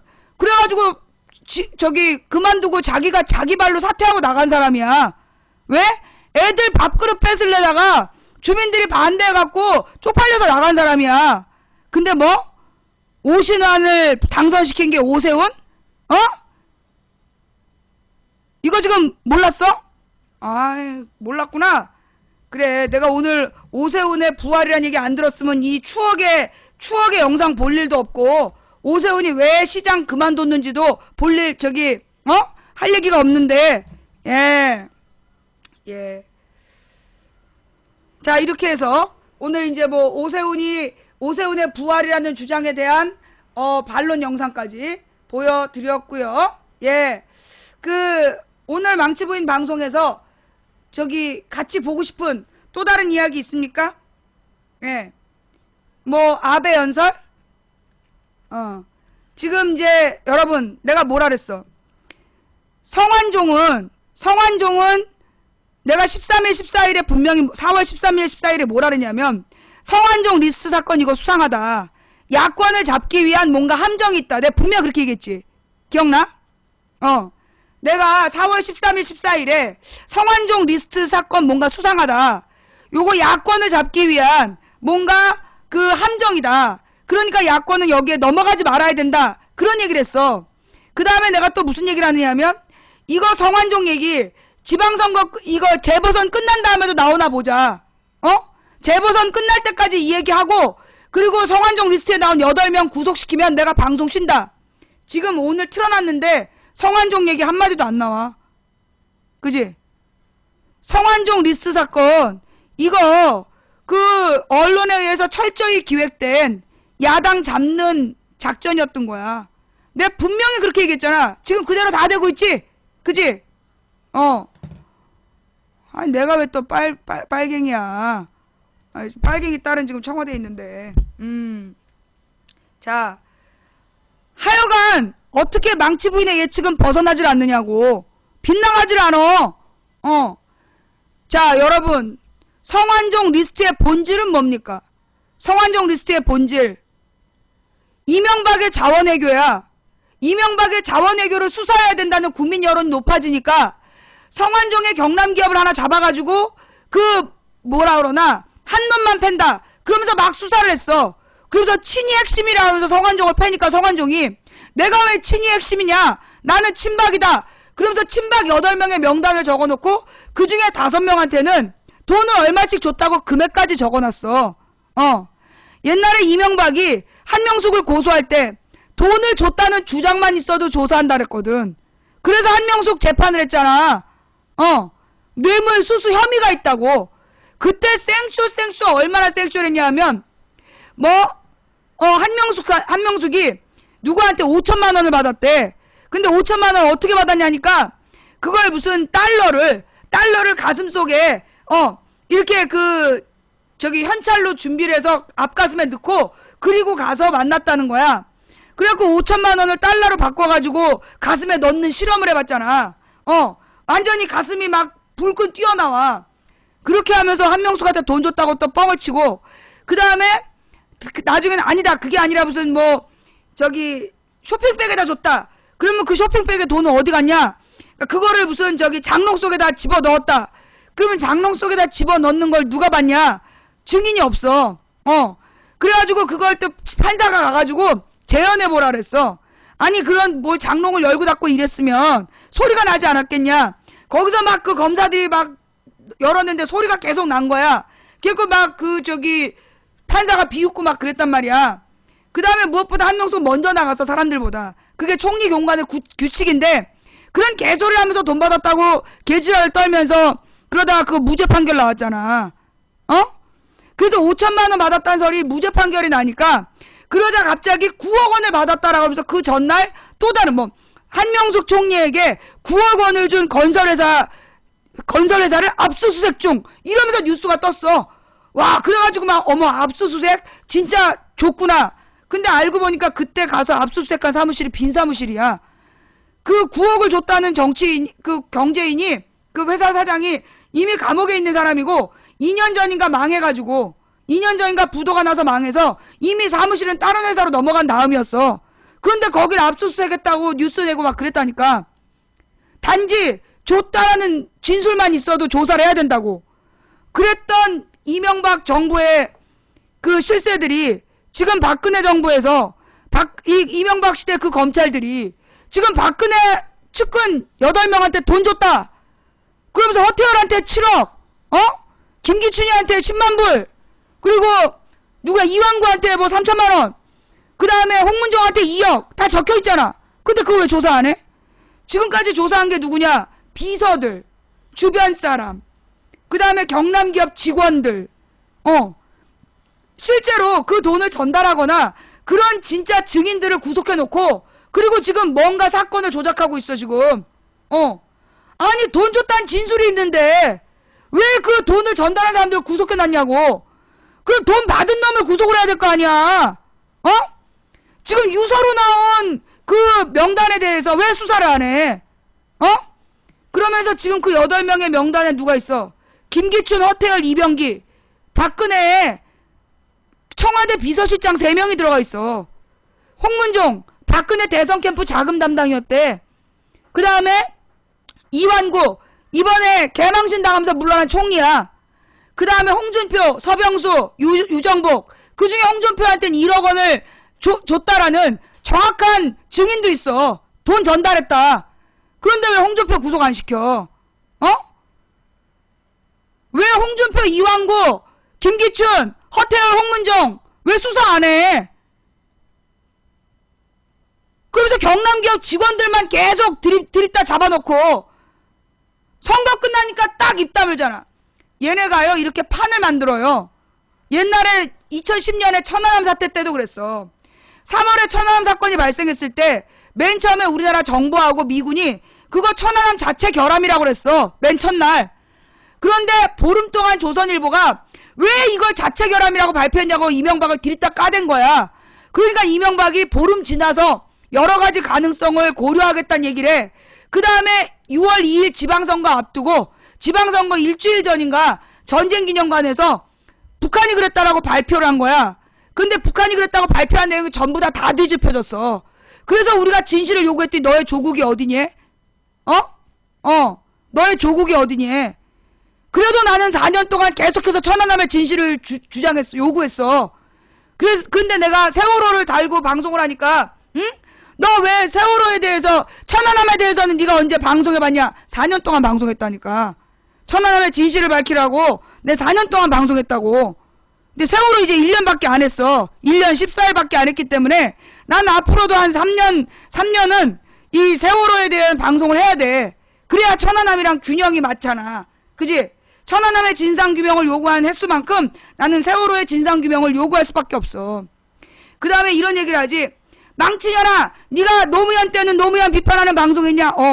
내가 노무현 대통령 때 노무현 비판하는 방송을 해가지고 노무현 지지자들한테 얼마나 쌍욕을 먹었는지, 뭐 18년 쌍욕, 그러면서 쌍욕을 먹었어.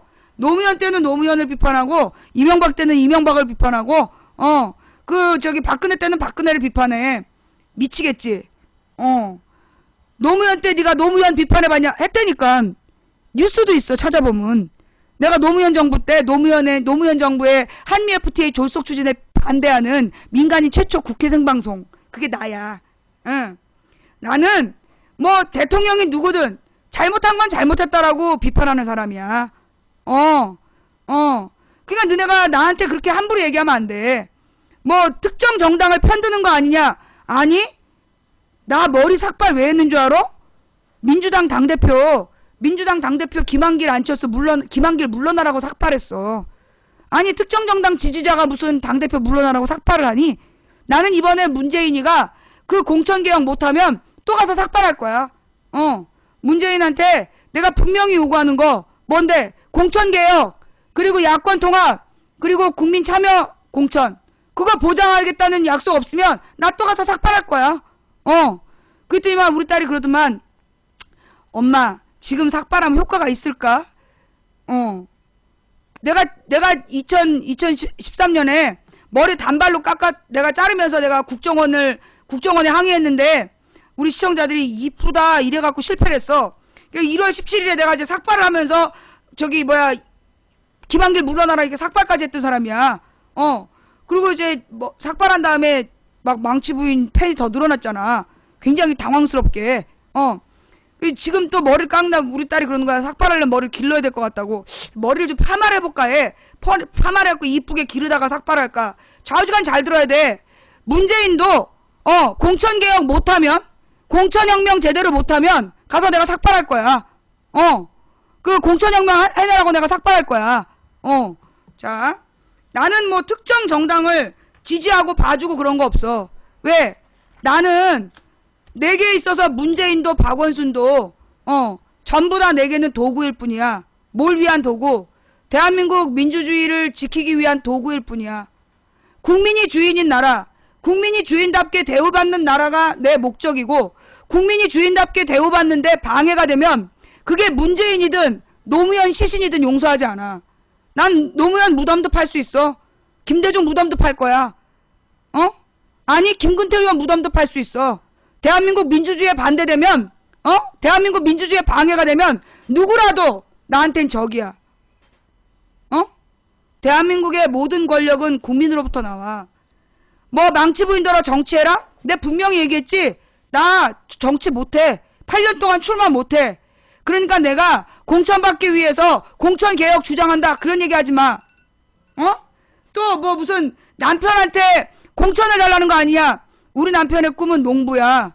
시의원 한 번만 더 하고 싶은데 시의원 떨어지면 우리는 곧바로 시골 갈 거야. 시골 가서 어촌 삼시세끼 그거 찍을 거야.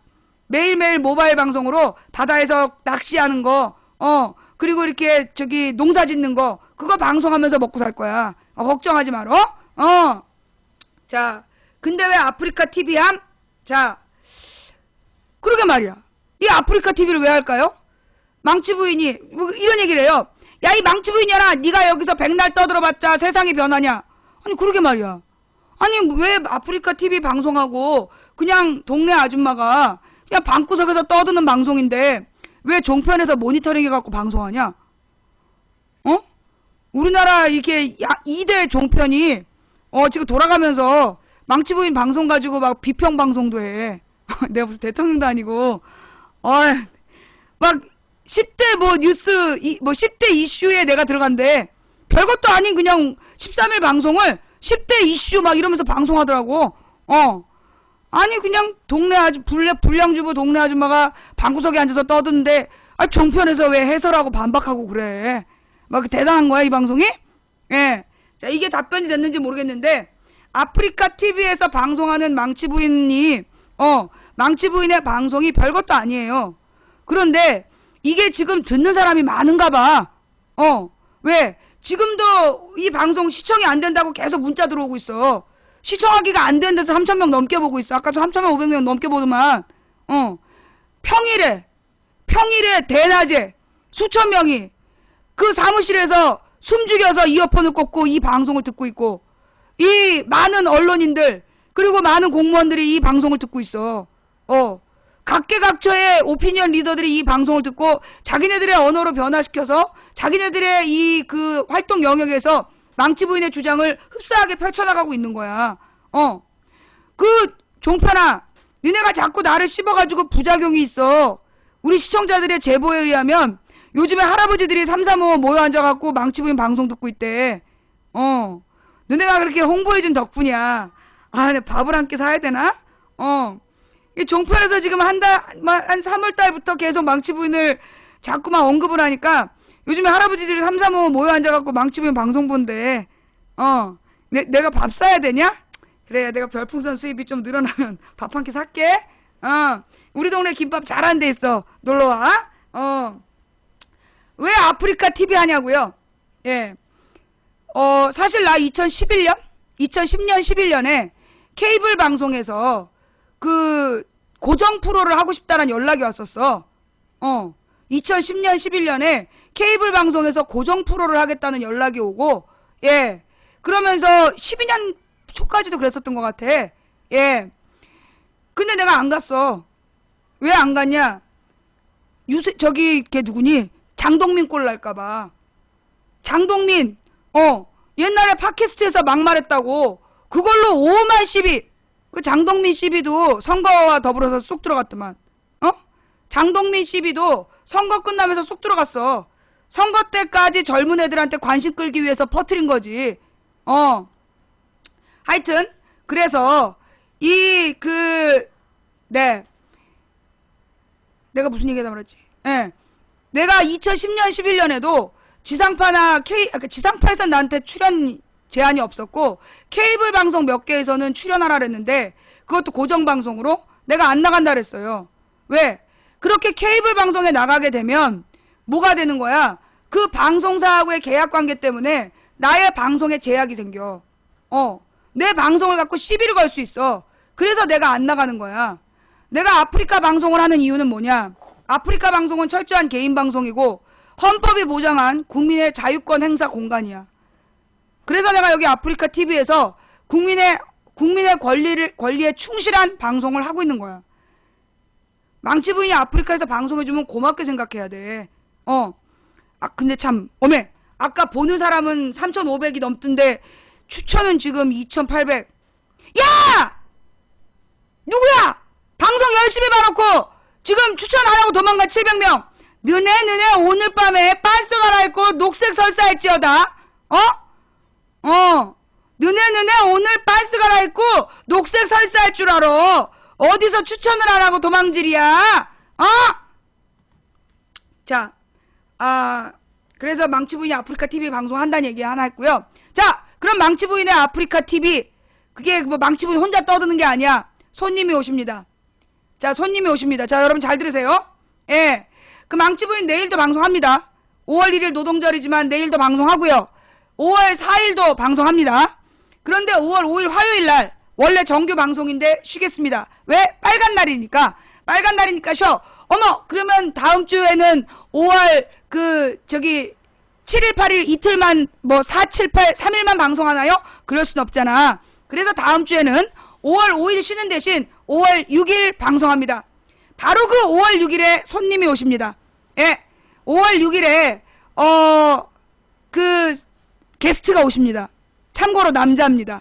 예. 참고로 남자이고 젊습니다. 예. 젊은 남자가 5월 6일에 예, 우리 망치 부인 방송 찾아오기로 했으니까 예, 여러분 누굴까? 망치 부인이 또 젊은 남자 만나는데 누굴까? 궁금하시면 놓치지 말고 오세요. 근데 누군지 왜 안 밝혀요? 그 사람이 누군지 알려주면 그 사람 회의 잡혀. 앞으로 우리 망치 부인 방송에 초청하는 사람은 누군지 안 밝히겠어. 왜? 나랑 약속이 잡히면 갑자기 회의가 잡혀. 갑자기 무슨 공무가 생기고. 그래서 이제 누군지 안 밝혀. 예. 젊은 남자. 누구일까? 5월 6일 날 와주세요. 그 다음에 어저께 그 얘기를 못했다 오늘. 내가 어저께 경찰서 갔잖아. 내가 정확하게 이제 그저께야. 그저께 아침에 전화를 받았어요. 그저께 아침에 모 경찰서에서 전화를 받았는데 나한테 그러는 거야. 그 내가 고소한 건 때문에 전화를 했대. 내가 저기 네티즌 고소한 것 때문에 전화를 했다는 거야. 다짜고짜 고소를 취하해달라는 거예요. 그래서 내가 나 고소 취하 못한다. 아니 다짜고짜 무슨 고소를 취하라고 그러느냐. 알고 보니까 그게 불법이래. 그 경찰이 다짜고짜 고소 취하라고 종용하는 거 그거 불법이야. 그런데 이 경찰이 나한테 뭐라 그러냐면 그러면 와서 조사를 받아야 된다는 거야.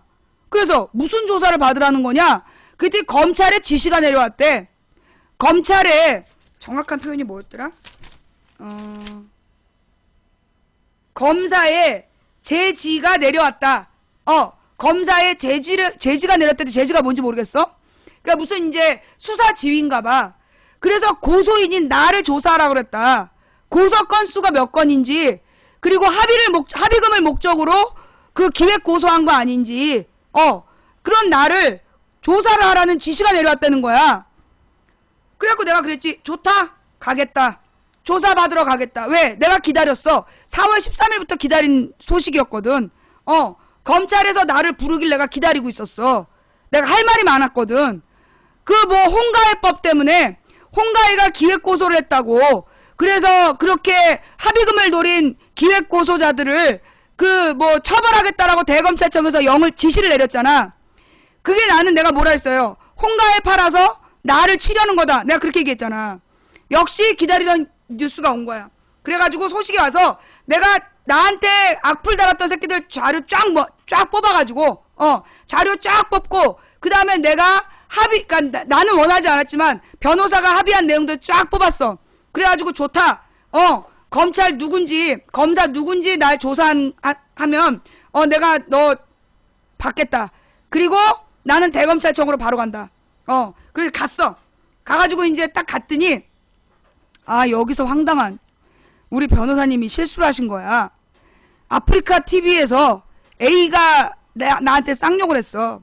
그러니까 B가 A한테 욕을 한 거야. 느긋마 부입지읒. 그러니까 B가 욕한 건 A한테 욕한 건데 우리 변호사 사무실의 직원이 B를 고소를 했네. 아니 처음부터 그렇게 얘기를 했으면 내가 고소 취하를 해주는데 그래서 그걸 딱 보니까 이건 고소를 할 수가 없는 거야.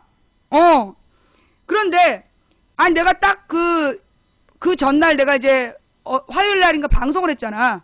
내가 방송을 하면서 나 내일 경찰서 간다. 검사가 내가 기획고소했는지 조사한다 그래서 내가 조사받으러 간다 그러면서 방송을 했잖아요. 그리고서 이제 내가 이제 딱 경찰서 들어갔는데 그 경찰서 두 번째거든. 지난번에 갔을 때 날 되게 개무시했던 경찰인데 그 모든 경찰들이 이렇게 보더니 오셨다 이러는 거야. 경찰 여러 명이 오셨다 그래. 뭐지? 그래서 이제 딱 들어서 저 망치부인 이경선인데 나 부른 사람 누구냐? 그래서 이제 어떤 전대요 이래. 갔지. 자 뭐 조사하시라고. 그랬어. 그때만 이제 그게요. 저희가 막 이러면서 그 고소장을 딱 꺼냈는데 보니까 이게 잘못 고소한 거야. 그리고 내가 이거는 내가 고소 취하겠다. 요거는 5인 고소이기 때문에 우리 변호사의 잘못이다. 요건 내가 미안하다. 그러니까 요거는 고소 취하고 자 이제 나 조사해라. 당신들이 나 고소인 조사한다 그러지 않았냐. 그러니까 자 나 이제 빨리 피의자 조사 시작하자 그랬어. 누가 그랬냐는 거야. 딱 잡았다면서 누가 그런 얘기를 했냐는 거야. 자기가 그랬으면 지롱. 그거 조사할 필요 없다는 거야. 조사할 필요 없대. 그래서 왜 조사할 필요가 없냐. 분명히 어제 얘기하지 않았느냐. 내가 합의금을 노리고 기획고소한 사람일 수 있으니까 조사하겠다는 거 아니야. 아니 그냥 그게 아니고 그냥 검사가 살짝 물어만 보라 그랬다는 거야. 아니 어저께 지시가 내려왔다고 하지 않았냐. 물어보라 그랬다고. 알겠다. 그 검사 이름을 대라. 어느 검사냐. 검사 이름을 대면 내가 직접 찾아가서 얘기하겠다. 알 필요 없다고. 검사 이름 알 필요 없다는 거야. 잊어버리래. 검사가 그런 게 아니라 경찰서에서 그랬다니까. 알 필요 없다면서 잊어버리라는 거. 비밀이래. 안 가르쳐줘. 왜 안 가르쳐주냐고. 내가 기획고소했는지 뭐 조사를 하라고 그러지 않았느냐. 아니라는 거야. 아이 그냥 오늘 우리는 피해자 조사를 하려는 거지 피의자 조사를 하려는 게 아니래. 내가 사실은 어저께 나를 조사람은 내가 대검찰청 앞에 가가지고 내가 방송을 내가 이 길거리 방송할 생각이었어. 내 딸한테 납치 성폭행 토막살해 하겠다는 새끼들 내가 2012년 14년 2번이나 고소했어. 못 잡았어. 안 잡은 건지 못 잡은 건지. 거기다 좌익교수 국정원 직원이 악플 다른 거 뉴스에도 나왔어. 그런데 왜 아직도 수사도 안 하고 처벌도 안 하면서 어디다 대고 내가 댓글 피해자인데 나한테 그런 얘기를 하느냐. 내가 그래서 대검찰청 앞에 가서 한판 뜰라 그랬는데 어저께 막 없던 일로 하고 잊어달라고 그래가지고 못 갔어. 그래서 다음 기회를 노리고 있는 중이야. 다음에 누구든지 나한테 기획고소라고 전화하면 내가 법적인 자문 다 구해놨어. 이 대검찰청의 발표는요 분명히 잘못한 거야. 왜냐? 이게 뭐 공갈죄, 공갈협박죄로 고소인을 수사하겠다. 이게 무슨 얘기냐면요.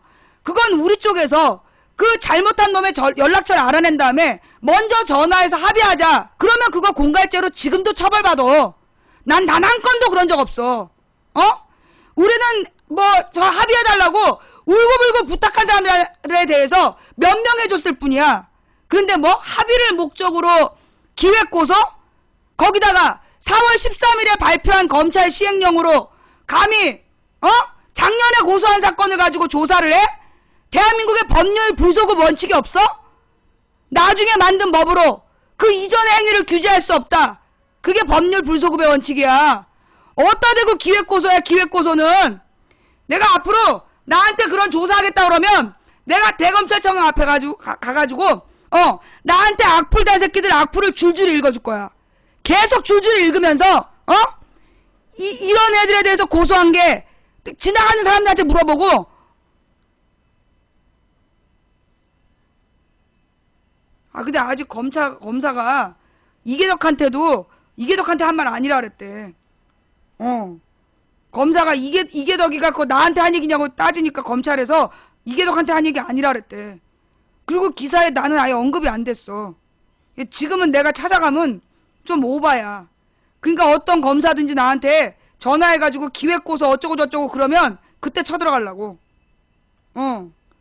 뭐 기획고소가 어쩌고 저쩌고 그럼 내가 그때 쳐들어가려고 내 기다리는 중이야.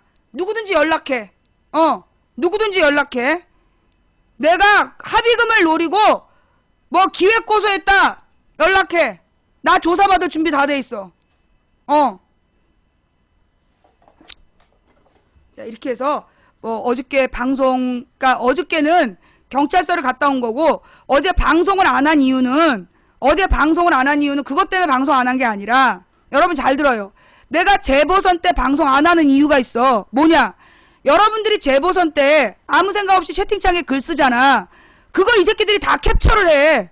캡처해갖고 그거 선거법으로 여러분을 고발할 수 있어. 이 채팅창에다 저 2번 찍었어요. 와서 이렇게 글 쓰면 그거 선거법 위반이야. 그래서 내가 항상 나는 선거하는 날, 재보선 하는 날은 방송을 안 하는 거예요. 재방송도 안 해. 뭔 말인지 알았지? 내가 어저께 재방송 안 한 게 경찰에 잡혀가서 그런 건가요? 내가 진짜. 아니라고! 내가 재보선 때마다 방송을 안 했다고! 왜? 그 생각 없이 채팅창에다가 몇 번 찍었어요. 몇 번 찍으세요. 투표하는 날 그러면 그거 다 선거법 위반이야. 알아?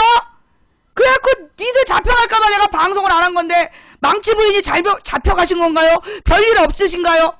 아유 내가 진짜. 그래도 다 날 사랑해서 그러잖아. 그지? 날 사랑하고 내가 걱정돼서 그런 거잖아. 그래서 내가 이해는 해. 소리 좀 바락바락 지르지 마라. 그러면 네가 듣지를 말어. 미치겠지? 방송은 보고 싶고 망치분이 이뻐갖고 보기는 해야 되겠고 방송이 재미는 있는데 막 소리 지르니까 미치겠지? 너를 위해 준비했어. 어서오세요, 어서오세요. 도봉구 창동 사는 불량주부 망치 부인이 운영하고 있는 생방송 시사 수다방입니다. 예. 자, 오늘 방송 어떠셨어요? 오늘은 특별히 원래 2시부터 방송하는 걸 12시 반부터 방송했어요. 예, 오늘 이 선거평가, 예, 선거 끝나고 다들 우왕좌왕, 누가 잘못한 거냐, 뭐, 이러면서 이렇게 헤매고 있기 때문에 내가 오늘은 선거평가를 위해서 오늘 방송을 조금 일찍 시작해서, 예, 지금까지 한 3시간, 예, 3시간 반 정도 방송을 했습니다. 그러니까 앞부분, 지금 이제 늦게 오신 분들은 앞에 1시간 반 놓쳤어. 그 부분을 지금부터 들으시면 됩니다. 예. 오늘 방송 어떠셨어요? 예, 들을만 하셨어요? 들을만 하셨다라면, 예, 추천 부탁드릴게요. 추천해주신 3,158분께 감사드리고요. 아직 추천 안 한 인간들, 알지? 자, 오늘 후원해주신 모든 분들께 감사드립니다. 예. 그리고 또, 후원 한 분 한 분께 감사 인사 못 드린 점 대단히 죄송합니다. 자, 이 문자로 전화가 왔어요. 망부님, 젊은이들이 인터넷에서만 갑론을박할 게 아니라 예를 들어 그 지역 당원으로 가입해서 활동하는 것에는 어떤 의견이신가요? 그래야죠. 예. 하나의 단일 야당을 만들고 당원 가입하시고 당비 내시고 그렇게 하나의 강력한 야당을 만들어 가야죠. 안녕하세요. 새누리당은 야권에서 팽당한 야권 인사들을 영입해서 호남 텃밭을 공략하는 정책을 피고 있는데 야권은 분열만 하니 답답하지만 답은 젊은 야권 비례대표들을 대거 일선에 포진해서 정책으로 정권을 이기면 국민들이 점차 마음을 알아줄 것 같네요. 수고하시고 감사합니다. 저도 감사합니다. 안녕하세요. 망치부인님. 개인적인 생각으로는 폐인의 요인, 무소속 지원, 부민주당 세력 다들 무성 대통령 만드는 사람들 같습니다. 일단 의견이 뭔 얘기인지 잘 모르겠어요. 예. 자, 후원해준 여러분 대단히 감사드리고요. 자, 오늘 망치부인한테 혹시 전화하고 싶으신 분 계세요? 예. 망치부인에게 오늘 방송 전화, 예. 꼭 전화통화 하고 싶다.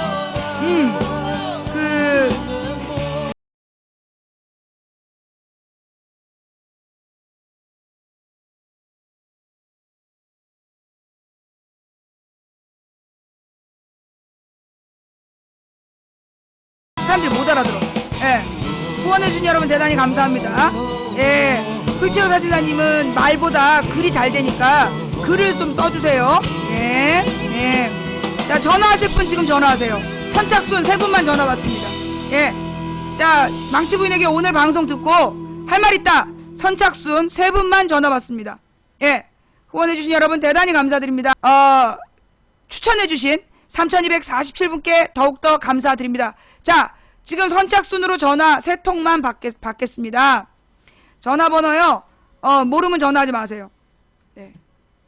여보세요. 망치부인입니다. 네, 안녕하세요. 저는 서울에서 방송 듣고 있는 대학생입니다. 네, 서울에서 방송 듣고 있는 대학생. 예, 말씀하세요. 네, 저 당원을 가입을 하려고 새정치 연합 당원에 가입을 하려고 지금 찾아갔는데 팩스나 이런 걸로 해서 되게 복잡하게 돼 있더라고요. 당원을 가입하는 게. 그렇죠. 근데 굳이 그런 식으로 하는 것 자체가 저희 같은 청년들이나 아니면 시민들이 좀 가입을 하기 힘들게 국회가 만들어놓는 이유가 혹시 어떤 건지 궁금합니다. 그 이유가 솔직히 있어요. 뭐냐 하면 젊은 사람들이 쉽게 당원 가입을 하게 되면 지금의 노인 의원들, 늙고 선수 많은 의원들이 자기들한테 불리하기 때문에 당원 가입 절차를 아주 복잡하게 만들어 놓은 거예요. 그래서 꼭 오프라인상으로 그 지역 협의회실에 찾아가서야만 당원 가입을 하도록 어렵게 만들어 놓은 겁니다. 그러니 여러분이 그럴수록 뚫고 정말 당원 가입을 해야 되겠다고 생각하면 어렵더라도 들어가서 해내야 되는 거예요. 옛날에 구의원들이 무급이었어요. 구의원들이 연봉이 없었어. 이유가 뭐냐? 그 동네 할아버지들이, 부자 할아버지들이 구의원한테 월급 주면 젊은 애들이 구의원 하러 나온다고. 그래서 월급을 거절해갖고 월급이 없었어요. 그런 것처럼, 예, 젊은 사람들의 정치 참여를 막기 위한 다양한 방법들이 있습니다. 그러니 그걸 뚫고 여러분들이, 원하는 목표를 향해 뚜벅뚜벅 가셔야 됩니다. 그리고 혹시 한 가지만 더 여쭤봐도 네. 될까요? 네. 당원 대로 그냥 가입을 했을 때 당비를 내지 않는 당원이랑 당비를 내는 당원이랑 어떻게 차이가 있는지. 투표권의 차이가 있는 걸로 알아요. 아, 그러니까 네. 이제 당비를 내는 당원은 무슨 정책당원인가? 뭐 이렇게 해서 분류가 돼가지고 그 당원의 레벨에 따라서 투표에 반영되는 비율이 다른 걸로 알고 있습니다. 제가 지금 그 당 활동을 안 하고 있기 때문에 자세히는 몰라요. 근데 사실 지금 같은 상황만 갖고는 모자라요.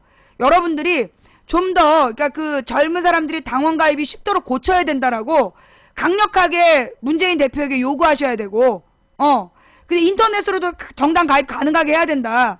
그리고 지금 새정치연합의 문제점 뭐냐면 인터넷으로 소통을 안 해. 막 그 당원들이 불만을 제기해도 답변도 안 달아. 아무도 관심이 없어. 그거 문제예요. 그래서 좀 더 이 국민들과 소통하는 정당이 되도록 강력한 요구를 하셔야 돼요. 그러면 이제 당원으로 해서 당비는 혹시 그럼 매달은 아니고 해마다 이렇게 내는 아니요, 걸로 매달 되는 내는 것 거예요. 같죠? 매달 1,000원 이상인가 2,000원 이상인가를 내는 걸로 알고 있어요. 부담되는 금액은 아니에요. 예, 한 달에 1,000원이랍니다.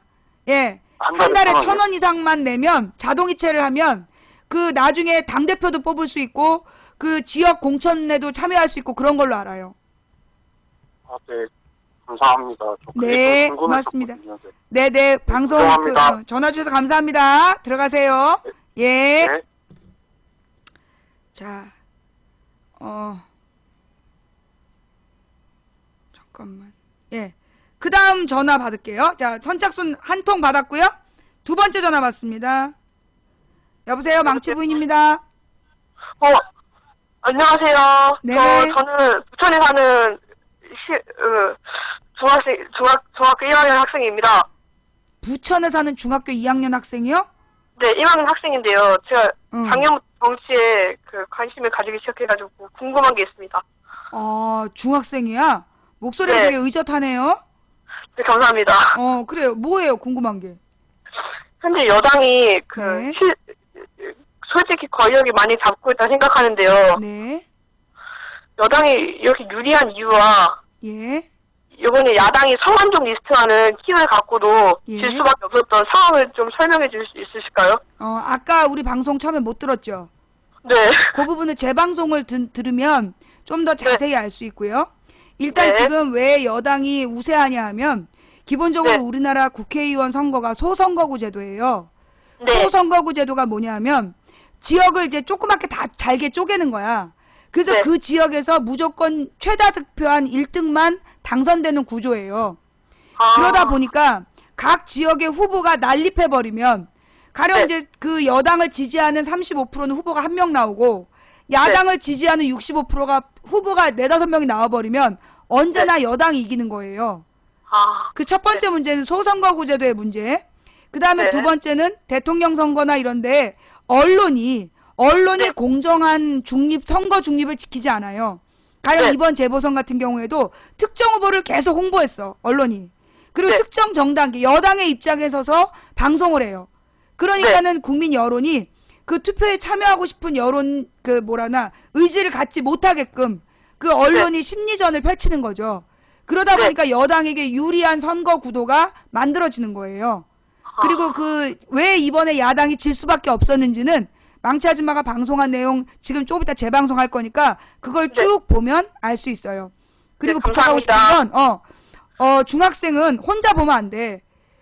이 방송 혼자 보지 말고 부모님한테 이 방송을 본다는 걸 알리고 부모님이 이 방송을 보는 것에 동의를 하시는지, 네. 그 동의를 얻고 보세요. 왜냐하면 네. 이게 부모님하고 정치적인 입장이 다를 수도 있는데 혹시 네. 이제 우리 학생이 자기의 정치적인 입장으로 부모님께 혹시 무례하게 군다든가 이러면 안 되잖아요. 그러니까 가능하면 부모님이랑 같이 듣거나 부모님께 알리고 허락받고 들으시는 게 제가 권하는 방법입니다. 알겠습니다. 감사합니다. 좋은 말씀 고마워요. 감사합니다. 네, 고맙습니다. 들어가세요. 예. 네. 중학생 목소리가 어머 어쩌면 이렇게 똘똘한지. 예. 자, 마지막 한 통 남았습니다. 자, 전화 통화 마지막 한 통 남았어. 이 학생은 큰일 하겠네. 이 목소리가 굉장히 똘똘한 학생이야. 이 친구는 되게 큰일한 학생입니다. 예. 그러니까 이 그 중학생 계속해서 앞으로도 책을 많이 읽으세요. 예, 다양한 책을 많이 읽고 그 동양 고전 같은 것도 많이 읽길 바랍니다. 방금 전 전화 주신 분. 자, 다음 전화 마지막 한 통 받습니다. 예, 마지막 한 통의 통화권이 남아 있습니다. 자, 과연 마지막 전화 누가 하실까요? 예, 자, 오늘 망치부인 방송이 별로였나봐. 자, 일단 지금까지 추천해주신 3,290분께 감사드립니다. 예, 자, 여보세요, 망치부인입니다. 안녕하세요. 네네, 반갑습니다. 본인 안녕하세요. 아니 어느 지역 저는 사시는 성공랑 좀 상관없는 얘기 해도 되나요? 일단 어디 사는 몇 살? 부산에 사는 40살이요. 아, 부산 사는 40살. 반갑습니다. 자, 무슨 내용 얘기하시려고요? 또 며칠 전에 택시를 탔는데요. 네. 택시에서 이제 뉴스가 나오는데 네. 그 성완종 특검 때문에 뉴스가 나오는데 네. 그러니까 그 시사위원회에서는 그냥 따로 별도 특검을 하자 그랬고 그 새누리당에서는 너희들이 만들었던 사후권 특검으로 하자 이렇게 이렇게 대립이 돼 있잖아요. 네. 그 택시기사 아저씨 분이 왜 그렇게 그 자기들이 만들었던 상설 특검으로 특검을 하지 쓸데없이 왜 그걸로 특검을 하려고 하느냐 그러면서 문재인 의원을 많이 비판을 하더라고요. 네. 저도 사실 상설 특검에 대해서 잘 몰랐거든요. 네. 네, 거기에 대해서 좀 설명. 어떻게 다른 네네, 알겠습니다. 어떻게 된 거냐면 원래 우리나라에 특검 제도가 있었어요. 그 원래 특검 제도는 뭐냐면 국회에서 특검을 이제 특별 검사를 지명하는 거예요. 국회의원들이 합의해갖고 특별 검사를 지명을 하면 그 중에서 이제 대통령이 임명하는 방식의 그 특검 제도가 있었단 말이에요. 그런데 그 이 특검 제도를 상설 특검을 만들자고 했던 상설 특검 뭐냐면 정치인 고위공직자에 대한 비리를 상시적으로 감시하자 그런 뜻의 상설 특검을 만들기로 한 거예요. 그런데 상설 특검은 그냥 대통령이 지명을 해 검사를. 그러면 야당 의원들이 그 지명한 사람 중에 뽑는 게 아니라 대통령이 지 맘대로 특검을 지목하게 되면 그러면 문제는 뭐야? 지금 이번에 조사 대상이 대통령과 그 측근들인데 대통령이 자기를 수사할 사람을 정하는 거야. 그게 문제라는 거죠. 그래서 그 상설특검 제도는 일반적인 그 고위공직자에 대한 비리 특검 기구로 냅두고 원래 우리나라의 기본적인 국회법상에 있는 특검 제도로 이번에는 특별히 특검을 하자 그런 뜻이었는데 그런 설명을 언론에서 누구도 제대로 안 했죠. 그리고 그렇죠. 새누리당의 입장만 계속 반복적으로 방송한 거죠. 네네. 그분들이 좀 오해를 많이 하시더라고요. 그래서. 네. 네, 감사합니다. 그래요. 고맙습니다. 네, 수고하세요. 네, 고맙습니다. 예. 자, 이렇게 해서 전화 3통 받았습니다. 자, 그래요. 자, 오늘 선착순 전화 통화 3통화. 그러니까 옛날에는 시간을 정하고 무한대로 받았는데, 요렇게 선착순 3통화로 하니까, 좀 내용이 더 실해지는 것 같아요. 그죠? 왜냐면 쓸데없는 방송을 안 하게 되니까. 네. 뭐 제가 지금 설명한 것 중에 좀 잘못된 거 있습니까? 예. 지금 제가 설명한 내용 중에 혹시 잘못 설명된 부분이 있습니까? 잠깐만요. 쓰레기 치우고. 예. 예. 혹시 제 설명 중에 잘못된 설명이 있었나요? 아, 음질이 안 좋은 건 제 전화기가 나빠서입니다. 네. 혹시라도 제가 잘못된 설명이 있다라면 그 해당 내용을 우리 이제 시청자 의견란에 올려주시기 바랍니다. 내가 오늘 지금 4시간 방송했어. 알지? 나 많이 아픈 거. 내일 내가 방송하는 게 좋잖아. 그지? 내일 내가 또 방송했으면 좋겠어? 안 했으면 좋겠어? 했으면 좋겠지. 그러면 내가 오늘 4시간 방송하고 지금 여기서 또 방송을 하면 내일 방송 못하겠지. 그러니까 오늘은 여기까지만 하고 쉬는 게 아주 합리적 판단이 될 것 같지 않아? 그지? 응. 그래서 오늘 방송은 여기까지 할게요. 예. 사실 저는 오늘 굉장히 비장한 각오로 방송을 시작했어요. 네. 나는 소위 노무현 대통령의 측근 출신, 노무현 대통령의 측근 출신 통진당 후보에게 2012년 고소를 당해서 감옥 허위사실 유포로 후보를 비방했다는 누명을 쓰고 감옥에서 3개월을 지냈습니다. 결국 3개월 만에 허위사실이 아니라 사실이었다라는 판결을 받고 징역 6개월에 그 집행유예 2년 그리고 10년 동안 선거운동 금지라는 처분을 받고 그 사회로 나오게 됐습니다.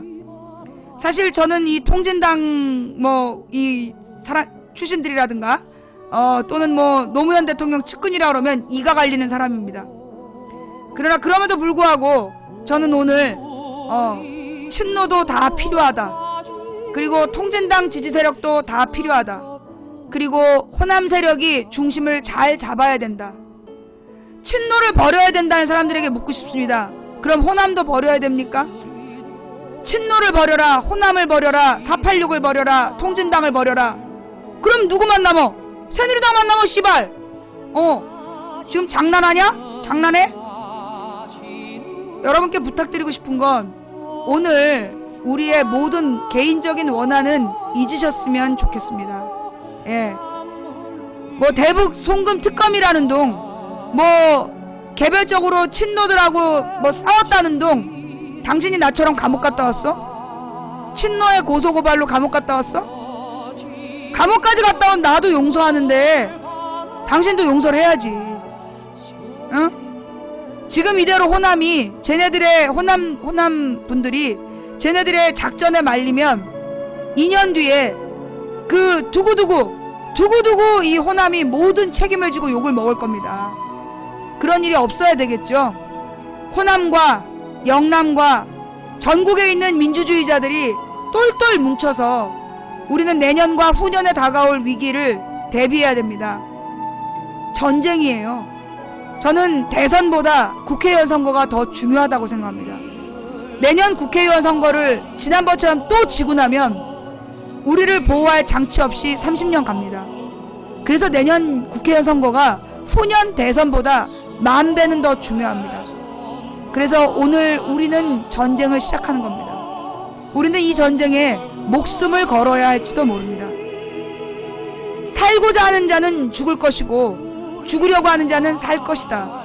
이게 이순신 장군이 그 당시 정말 열악한 환경에서 싸우러 나가는 부하들에게 했던 말이라고 하지요. 사실 우리는 매우 어려운 환경이 있습니다. 그래서 오늘 우리는 각오를 해야 돼요. 살려고 하면 죽을 것이다. 그러나 죽으려고 하면 살 것이다. 그 말을 가슴에 새기고 오늘부터 새로운 전쟁을 해 나갑시다. 우리가 살아날 길은 단 하나의 길밖에 없어요. 야권을 통합하고 공천혁명을 이룩하고 국민이 참여해서 공천하게 되면 내년 선거 가능성 있습니다. 그러나 이 셋 중에 하나라도 놓친다면 우리는 30년 장기 독재로 간다라는 거, 그걸 잊지 마시고 좀 절박한 마음을 가지시기 바랍니다. 지금은 위기입니다. 위기는 위험한 기회라고 합니다. 매우 위험한 상황이지만 이 위기를 잘 극복하면 도약의 기회가 되기도 한답니다. 우리가 가는 길은 갈만한 길이라서 가는 것이 아닙니다. 우리 중에 부상자가 생길 수도 있습니다. 저처럼 또 감옥에 가야 될 사람이 생길 수도 있습니다. 그래도 이 싸움을 포기할 수는 없습니다. 이기기 어려운 싸움에서 지지 않는 단 하나의 방법은 포기하지 않는 것이라고 말씀드렸죠. 우리가 가는 길은 갈만한 길이라서 가는 길이 아니라 가야 할 길이라서 간다. 원래 세상에는 길이 없었다. 많은 사람이 다니면서 비로소 길이 되었다. 한 사람이 꾸는 꿈은 꿈일 뿐이지만 100인이 꾸고 만인이 꾸면 현실이 된다. 된다고 믿든 안 된다고 믿든 당신의 믿음대로 될 것이다. 그러나 누군가 정말 간절히 소망하면 온 우주가 그의 소망을 위해 움직이기 시작한다. 여러분은 저와 같은 꿈을 꾸십니까? 내일 낮 2시에 만나요. 망치부인이었습니다. 오늘 시청해주신 모든 분들께 감사드리고요. 그리고 처음부터 끝까지 시청해주신 여러분께 더욱더 감사드리고 각방에서 후원해주신 한 분 한 분 진심으로 감사드립니다. 감사 인사 못 드린 점 대단히 죄송하고요. 매니저님들 수고들 하셨습니다. 그리고 우리 이 방송을 녹화 떠서 그 유튜브와 팟캐스트에 뿌려주시는 풍행국님, 여비고님, 참세상 세월호님 대단히 감사합니다. 망치부인이었고요. 다음 방송 내일 낮 2시에 만나요. 네, 내일 낮 2시에 만나요. 감사합니다.